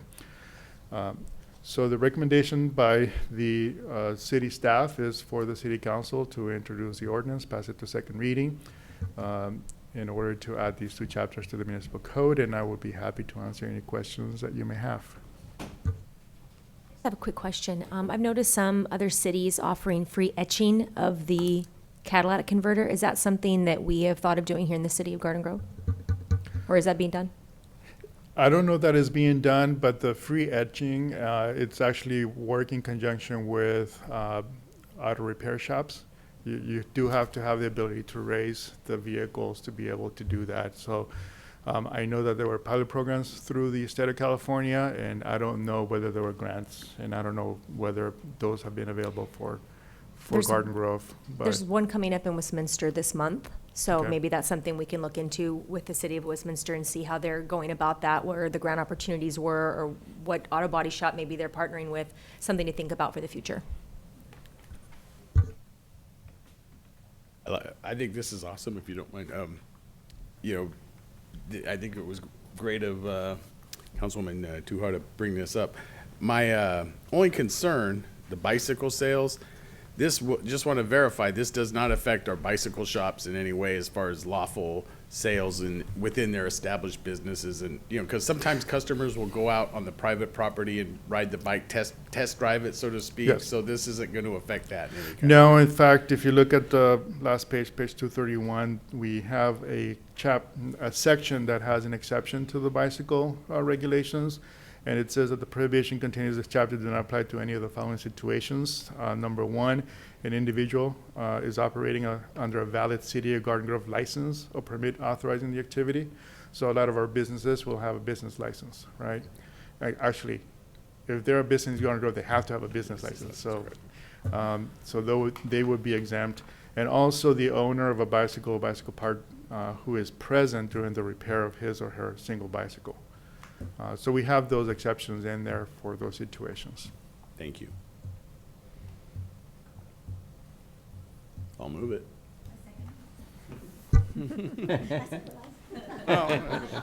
Or vice versa. Call the vote.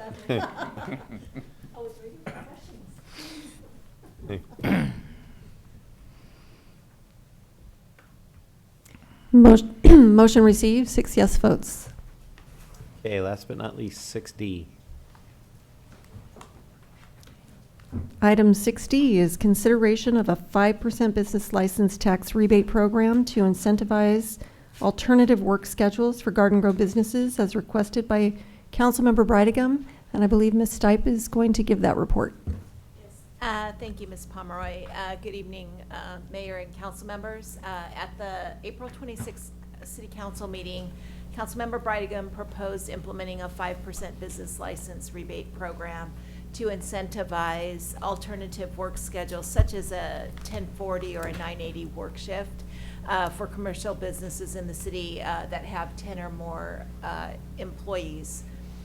Some of the potential benefits cited by Councilmember Brightigam were reduced traffic, reduced air pollution, reduced fossil fuel consumption, enhanced quality of life for employees, and reduced business license taxes for the commercial businesses. At the meeting, the City Council adopted a motion for staff to gather some basic cost information to support further discussion and consideration of his proposal. Since then, the Finance Department has provided some information based on their current documentation.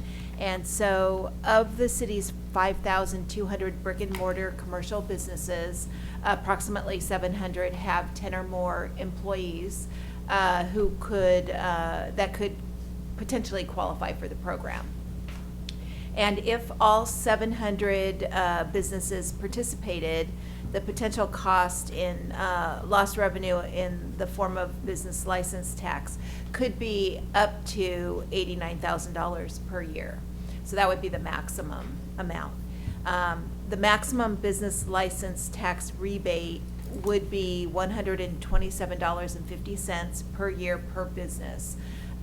This is based on a business license tax, which is currently capped at $2,550. So that's the maximum amount of business license tax that an individual business would pay in the city. So 5% of that would be $127.50. A list of example businesses and rebate amounts is attached to your agenda materials for reference. And you'll note that the potential rebate amounts range from a low of $2.13 to a high of $127.50 per business per year. Implementation of the program would require the City Council to adopt a resolution outlining the program criteria, and the city's annual business tax renewal form would be modified according to whatever the provisions are in that resolution. Modification of the business tax renewal form and fee calculation would be relatively straightforward. So that's like a fairly easy adjustment to the business license application. However, enforcement and/or compliance verification would be the more challenging component. Or it just simply wouldn't be feasible for our staff to actually go out there and enforce or monitor, hands-on. The current business tax renewal form requires the applicant to certify by way of signature that the information provided about the business is true and correct. So that's the methodology that we would anticipate that compliance would be achieved through, is that kind of self-certification.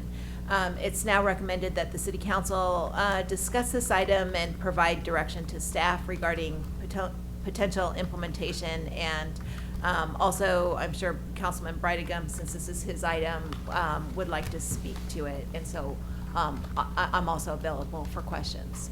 Thanks, Maria. Yeah, go ahead, George. Yeah, again, looking at the very low cost associated as far as the city goes for the dramatic benefit that it could provide. As far as implementation goes, I think Maria had kind of summed it up. There really doesn't need to be any oversight of it. It's kind of one of those systems that runs itself. If the employee knows his boss is getting a discount for providing a compressed work schedule and he's not, that employee is going to drop a dime real fast. So there's really no need for any, compliance by the city or anything like that. Talking with the chamber, they were really excited about this. The problem is they have a formal meeting that they have to do a vote on before they can push anything out. That meeting falls tomorrow. So it was kind of bad timing for me when I brought it up. We're actually ahead of them as far as they won't be able to even do anything till tomorrow after they do their vote. So, but from judging from everyone, they were really, really excited about it at the chamber level anyway, from the folks there. Again, a lot of benefits to the community, a lot of benefits to the employees. very minimal cost to the city, no oversight needed. Kind of, one of those things. I think we'd be the first council to do anything like this as far as I'm aware of. The state is, I know, looking into doing some things that might actually enhance this more. $127 off of your business license isn't enough to make an employer go, I'm gonna do that just for the money, right? But what it does is it puts it in front of them every year that they have to look at it and consider it for their employees. And that combined with what the state's doing may be enough to convince somebody to do it. So I think it's a great idea, and I'm hoping you guys will support it.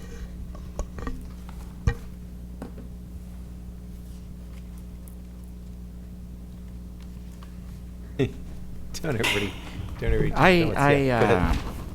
I'm not sure. I'm not feel comfortable with this ideas. I think.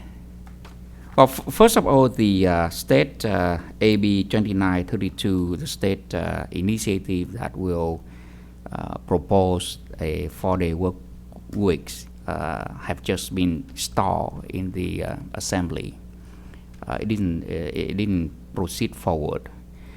But the issue is there are a lot of people believe, and in fact they did some study that they think 4-day work weeks will make the employee much happier, less stressful, and be more productive. Now that's according to some studies. I'm not sure if of the merit of that, but there is a study of that.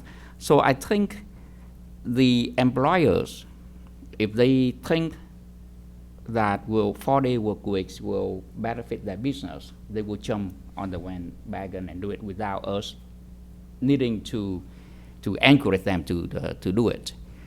On the other hand, if we do this for business that have 10 employees or more, I feel it's not fair for mom and pop business where they have less than 10 employees, or for some business that have to open 7 days a week.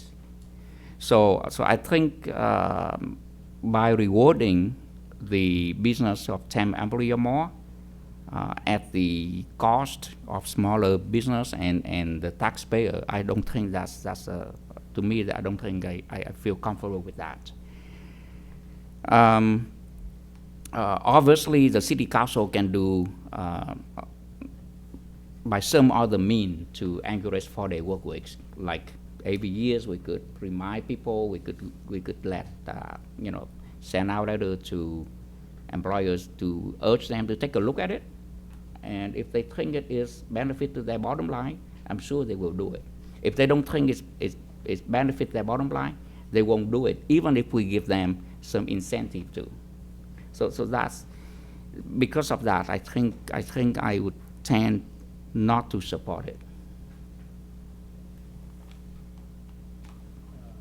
Go ahead, Kim. Yeah, initially I thought the idea was pretty great and that this could result in something, but after seeing the report, I don't think anyone's going to do it for $127. It doesn't seem feasible or realistic. But I always want to encourage these types of ideas because I think they're beneficial to our residents, right? 4-day work weeks will allow for more opportunities for our residents to do other things, spend time with their kids, get outdoors, relax and not have to deal with the stress of working more than 8 hours, more than 2 jobs, whatever. So I always look for those types of opportunities because I'm looking to improve quality of life, but I don't know that this is the mechanism to do that.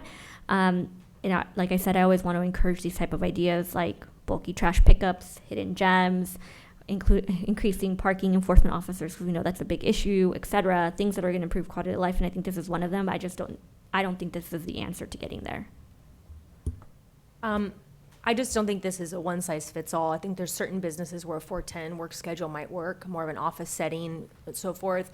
If you're in a blue-collar industry or manufacturing or something like that, a 410 work schedule is just not going to happen. It's not going to work. So I'm not sure I'm comfortable with the government incentivizing what private business does and doesn't do in the city.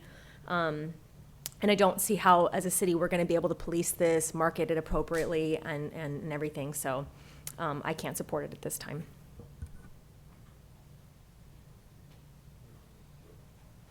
Well, I disagree with everybody say, and I don't want to take too much time. So I think we're at the point where we don't have enough consensus, and especially one thing I want to highlight is that how we're going to the compliance.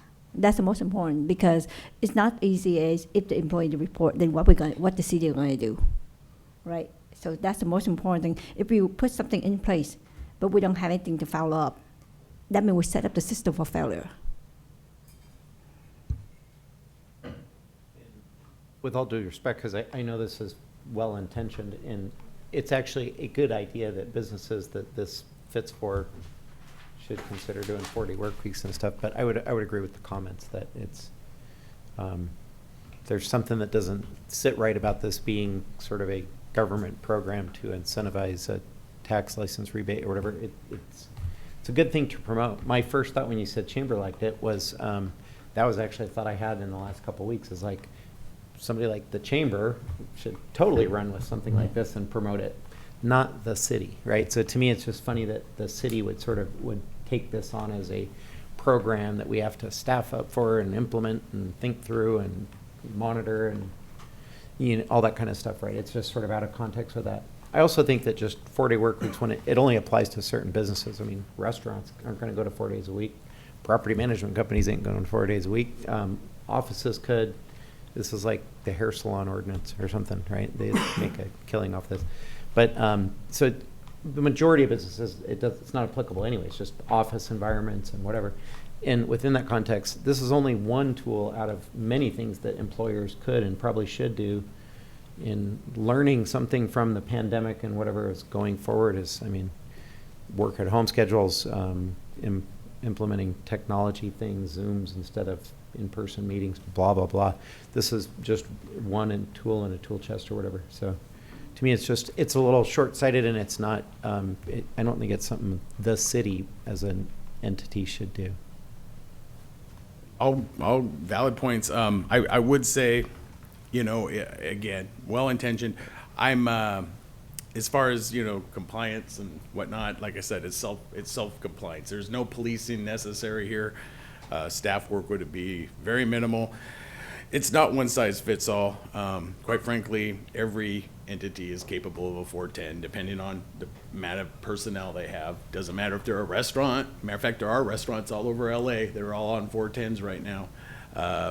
It just depends on the owners and the way they think things through and the way they schedule their employees. So again, with any pilot program, you start it off small, see what the reaction is, see what the results are, and then you can choose to expand it later. And that's kind of the mindset I had, it start off and maybe we decide, we want to improve it or we want to reduce it or whatever, or get rid of it or make it, better. But again, that was the mindset. But point made. Thank you. We'll go on to general matters from council members. Kim, anything? Thank you. On May 4th through 6th, I attended the Southern California Association of Governments General Assembly Conference, or SCAG Conference, and attended the Regional Council meeting and General Assembly on behalf of Garden Grove, La Palma, and Cypress, as I am a district representative, so I represent more than one city. Councilman O'Neill from Anaheim, who also is our OCOG chair, presented 6 amendments to the bylaws. All but one failed, which wasn't even the one that I liked. I made a few comments in support of item number 5, which was to reduce the longevity of a term or participation in order to allow for diversity in eligibility for officers, but that fell flat. I tried to explain that for those of us who have cities who have term limits, the ability to get onto regional council may not happen at the beginning of your term. So by the time you get on regional council and then comply with the 24 consecutive months of participation on either regional council or a policy committee, it doesn't line up with you making it all the way from second VP all the way to president, but other cities, a lot of smaller cities that don't have term limits, did not agree with my position, and so therefore it got shut down. But on a positive note, Art Brown from Buena Park was promoted up to second VP, so we do have a representative from Orange County, which is really great. There was a lot of different sessions around housing, and broadband seemed to be the hot topic of this conference. In years past, housing has always been a hot button issue, but there's been conversations around cannabis and things like that, but this year it seemed to be broadband. And I think that it's because of the pandemic and folks having to work from home, students not being able to go to school, and the access to Wi-Fi and things like that. So it was really good, great conference, really glad to be there, and to kind of see some of my colleagues that I'm used to seeing on Zoom, and just meeting some other organizations that you don't often have a lot of opportunities to meet with. Lastly, I just wanted to make some comments. I've had an alarming amount of residents from District 6 reach out to me regarding the homelessness issue. In the last 5 years of my service to Garden Grove, I haven't had that many of my residents ever reach out to me on any issue, maybe one or two here or there, but the last 2 weeks I've just been flooded with calls, texts, and the city as well has received multiple texts and calls that they've then funneled to me. And this is a really huge problem in the area of Harbor, Trask, Garden Grove Boulevard, and Fairview. There's encampments building up, butting up to the freeway on the 22 on the side across from Garden Grove Hospital, encampments happening on the Denny's and Jack in the Box properties off of Harbor. There's a lot of activity outside of the Motel 6. Most alarming to me, and I know I frequently bother police department, but I feel like I've done so more in the last 2 weeks, and I've seen a lot of individuals kind of walking or parking their carts and kind of bundling in areas right by Pacific Haven and the Harbor Court Plaza, as well as right in front of the Motel 6. But if you're not familiar with the area, the on and off ramp for the 22, they're both right there, and there's a little, crossing, a crosswalk, and in between both of the on-ramp and off-ramps, there's a little concrete kind of area where folks can wait to cross, and they're happening to be there, and, it just takes one slip from someone that's under the influence of something or having a mental health crisis. So it's very dangerous. And so it's been a very frustrating situation. I know there's a neighborhood watch meeting scheduled for tomorrow that I plan to attend. I'm curious to know who was outreach for that meeting, because I have residents on the neighboring street that have no idea that it's happening. And because this is an issue on Flagstone all the way through Palm, I would have figured that the folks in that cul-de-sac area would have also been notified. But I literally drove down Flagstone into I think it's Rainbow, I don't remember the street, and communicated with the resident that was literally outside of his lawn and just happened to wave me down, and chatted with him for a bit rushing here to this meeting. And he expressed some concerns with folks wandering the neighborhoods. There's very poor lighting, bikes have been stolen, etc. And I know all of us feel this, and all of us have gotten complaints, and this issue has just gotten out of hand. And I know the city has been working tirelessly to try and get a navigation center, etc. But that's not enough anymore. I really need us to think outside the box and look for immediate temporary locations, whether, I've gotten emails from pastors, from churches. Are they willing to look at their properties that have huge parking lots to see if we can put a temporary sprung structure there? I mean, we need to look at places that are not zoned for this, and see if we can make some changes to zones to allow it temporarily. I mean, give us 6 months of something rather than having years and years of nothing, because this is getting us nowhere, and this problem is only getting worse. And I have students from Santiago High School, Doig Intermediate, and Clinton. Their families are telling me, students themselves are complaining that they are scared to walk to school, that they're encountering homeless people just sitting on the corner of Harbor and Trask, by their crosswalks, by the car wash. It's very dangerous and scary for them. And if I have students themselves, not even just their parents, calling me, I'm getting, quite frankly, I'm getting pissed off at this point. This has been something I've advocated since being elected, and it's taken a few years for a majority of my council to kind of buy into the idea that we have to do this and move in that direction. And now that we have the majority of the council in support of moving forward, we need to move quickly and find something immediate. Well said. Steph? I echo the same sentiment with Councilmember Kim Nguyen. It's been flying up a lot in my district as well. along tracks, along freeway entrance and exit, but also along very busy business corridor along Westminster near Brookhurst, in that area.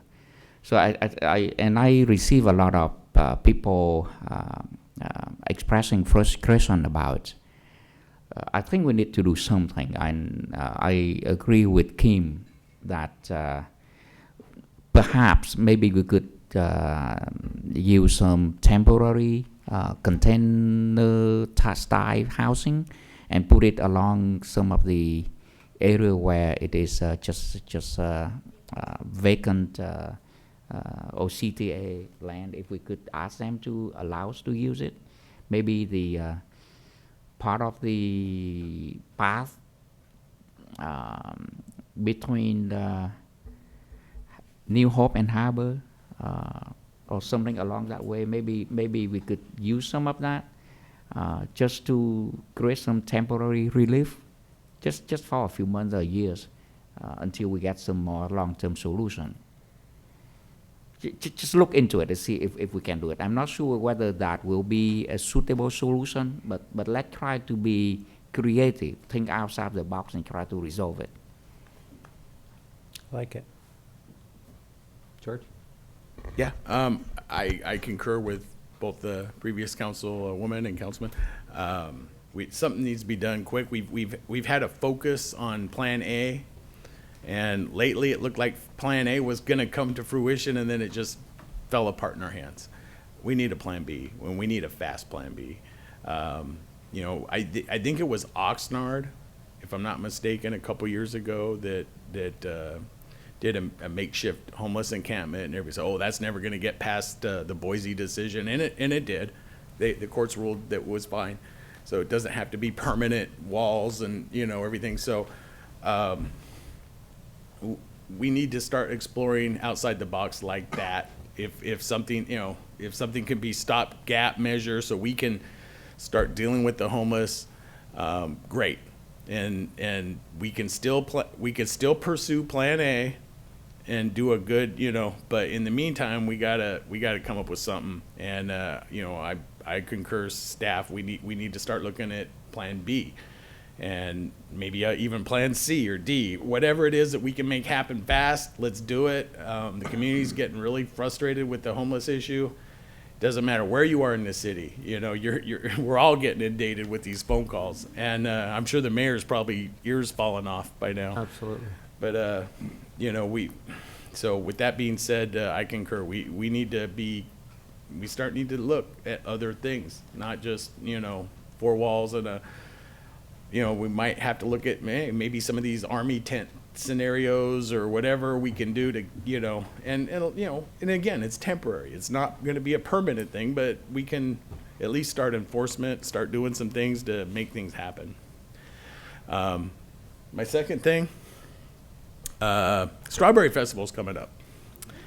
May 28th, I believe. Be there, be square. I'm ready for some strawberry shortcake, like I need more of it. But, it should be a good time for everyone. Rides, all kinds of vendors out there. The parade. Everybody got their wave down. We got to do the parade. So, anyway, it's May 28th, it's starting. We finally get to do this for real again. Has been, what, 2 years? So A black Corvette for me? You want a black Corvette? Like yours? No, I mean Mustang. Oh, yeah, the Mustang. There we go. Mustang, Yeah, that's a black Chevy. Mustang. No Chevys for this boy, man. So anyway, Can we cut off the roof? Make it convertible? No. No? Okay, well, then forget it. So with that being said, that's all I have. Thanks, sir. It's too hot. I have nothing to say except I missed the 5K. Talk about Strawberry Festival. I missed the 5K first. Because I remember all the kids and family activities, and we all run 5K. I challenge you this time. Just kidding. General Counsel, anything to report? Yeah, Mayors, we did have a closed session earlier in the evening, and there is no reportable action out of that closed session item. Thank you. City Manager Scott Stiles, anything? Thank you, Mr. Mayor, council members. Just a a number of comments I'd like to make about the homeless situation that I think would be appropriate. I mean, it's very frustrating for all of us.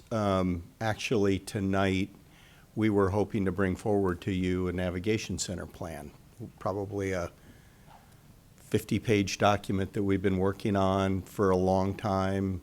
Staff has been spending a tremendous amount of work. We were talking to some of our surrounding cities to partner with them. We had some county funding that we were talking to them about lining that up. We thought it was going to be really a tremendous situation, but as is the nature of real estate deals, it went by the wayside. And in this market where people are paying making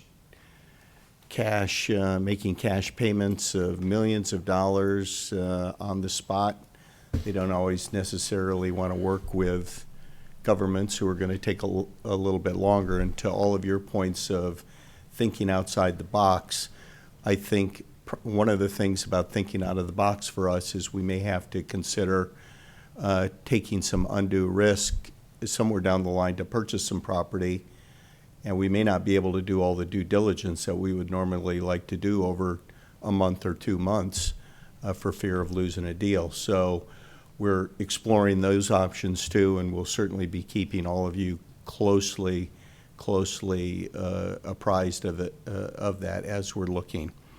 So I wanted to mention, and I've talked about this in previous council meetings, that we've been looking to try and find a navigation center with wraparound services.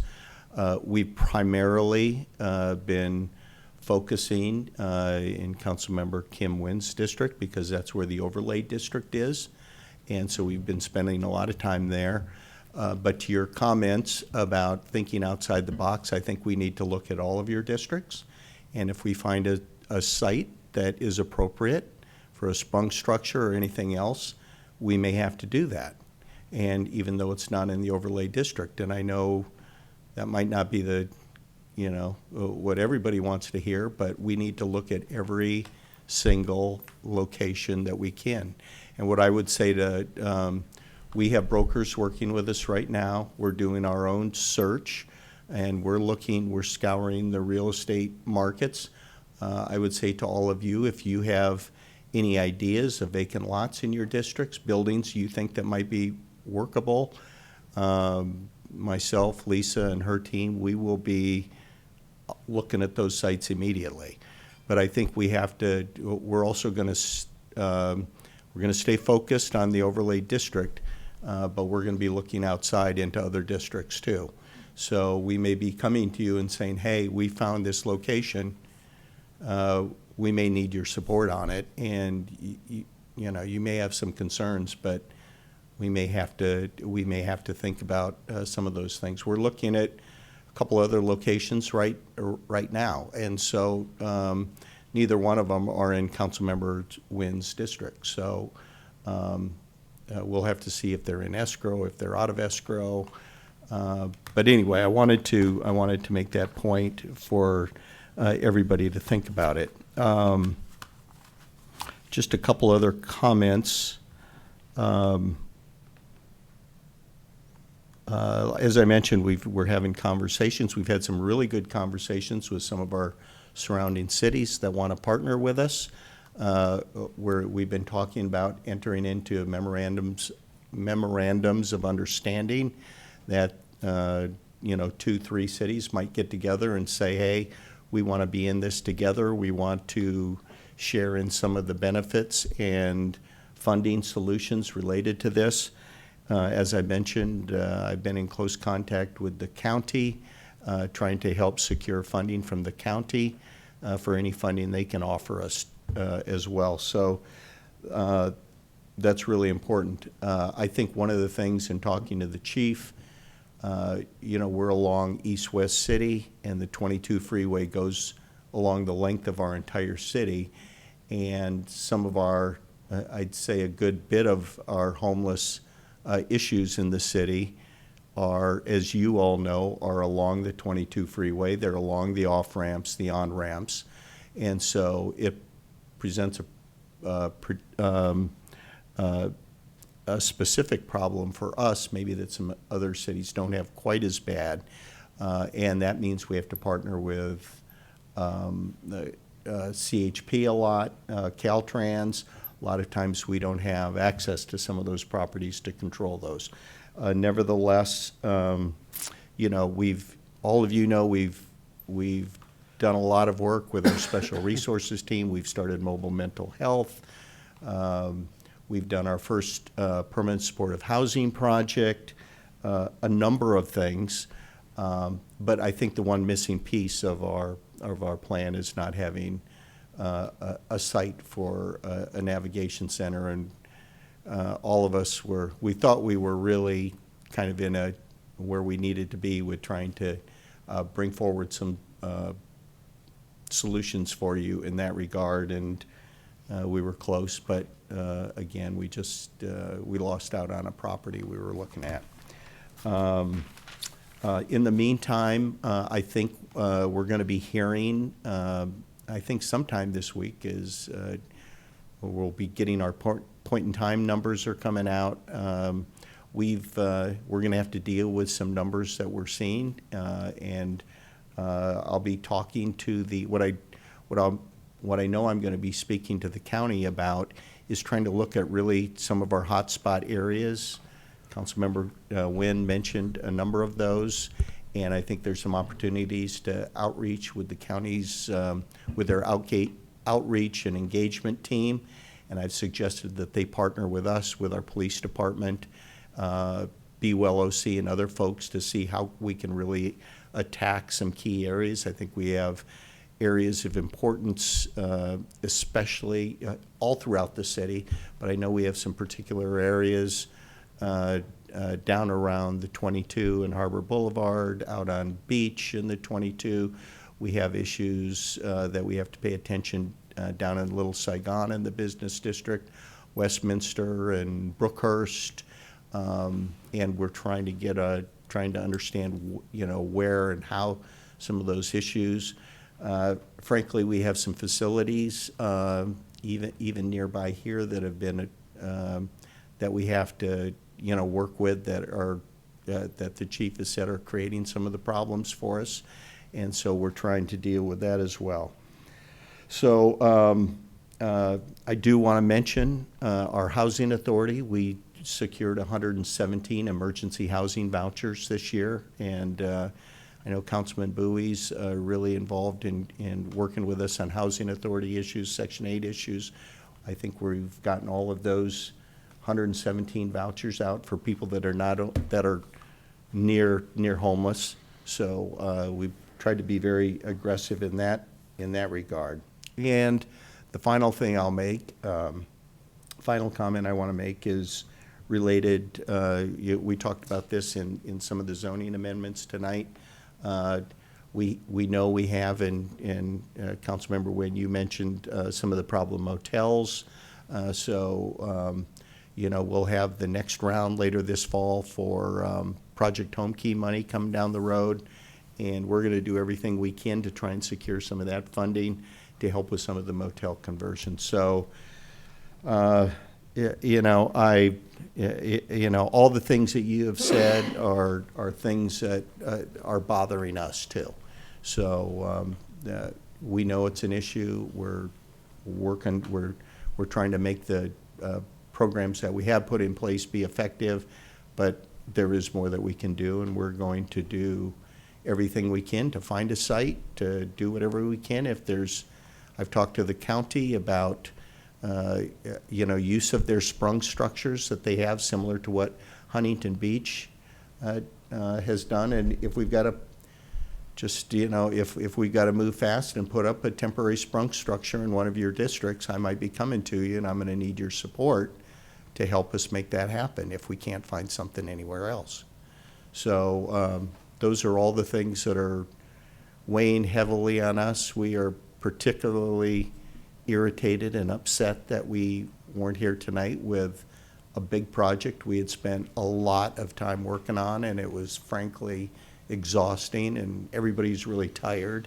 But that's, you know, we still have to carry on. We got to figure out what to do, and that's what we're going to be committed to doing. So again, we want to, if any of you have any ideas, stuff in your district, places we should look at, we will be jumping right on it, and we'll want to partner with you. So we'll appreciate any ideas that you have. So sorry for being long-winded about that, but it's an important issue, and I want to thank all of you for your comments.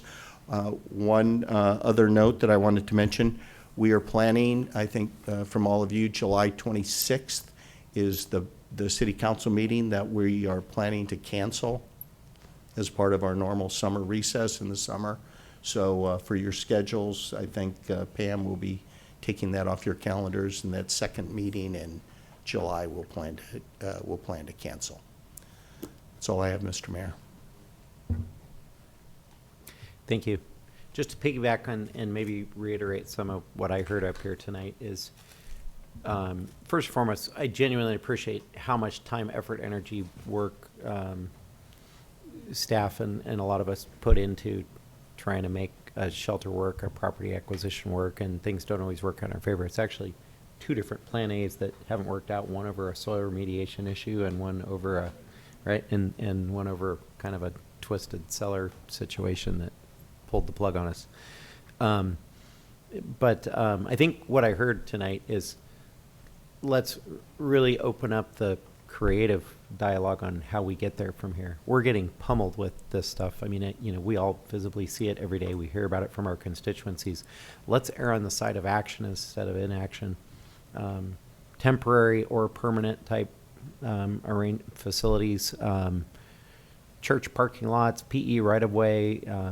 We actually walked that site that you mentioned, by the way, with Daryl Johnson and the OCTA folks. There's a complication there because Caltrans controls part of it too, so it just adds another layer. So we walked it and thought about it, and maybe it could still work. I'm not trying to rule it out. I'm just saying, like, let's all put our heads together and think of something. Whether we buy something, lease something, borrow something, convince a church to do something, whatever. Let's look around and let's get aggressive and find something we can do so that we can get a better handle on the myriad of complications involved in our homelessness situation, so that we can address it humanely, but also in the best interest of all of our constituents who are affected by it. So with that, I do have some comments I just wanted to read. So I want to remind the community that the 35th annual Garden Grove Police Department Call to Duty Memorial will take place on Thursday, May 19th at 5 p.m. in front of police headquarters in the Garden Grove Civic Center. As in years past, this ceremony is dedicated to honoring all of our Garden Grove police officers who have been tragically killed in the line of duty. This year, we will be unveiling a new memorial plaque dedicated to our city's 6th fallen officer, Lieutenant John Reynolds, who sadly passed away from COVID-19.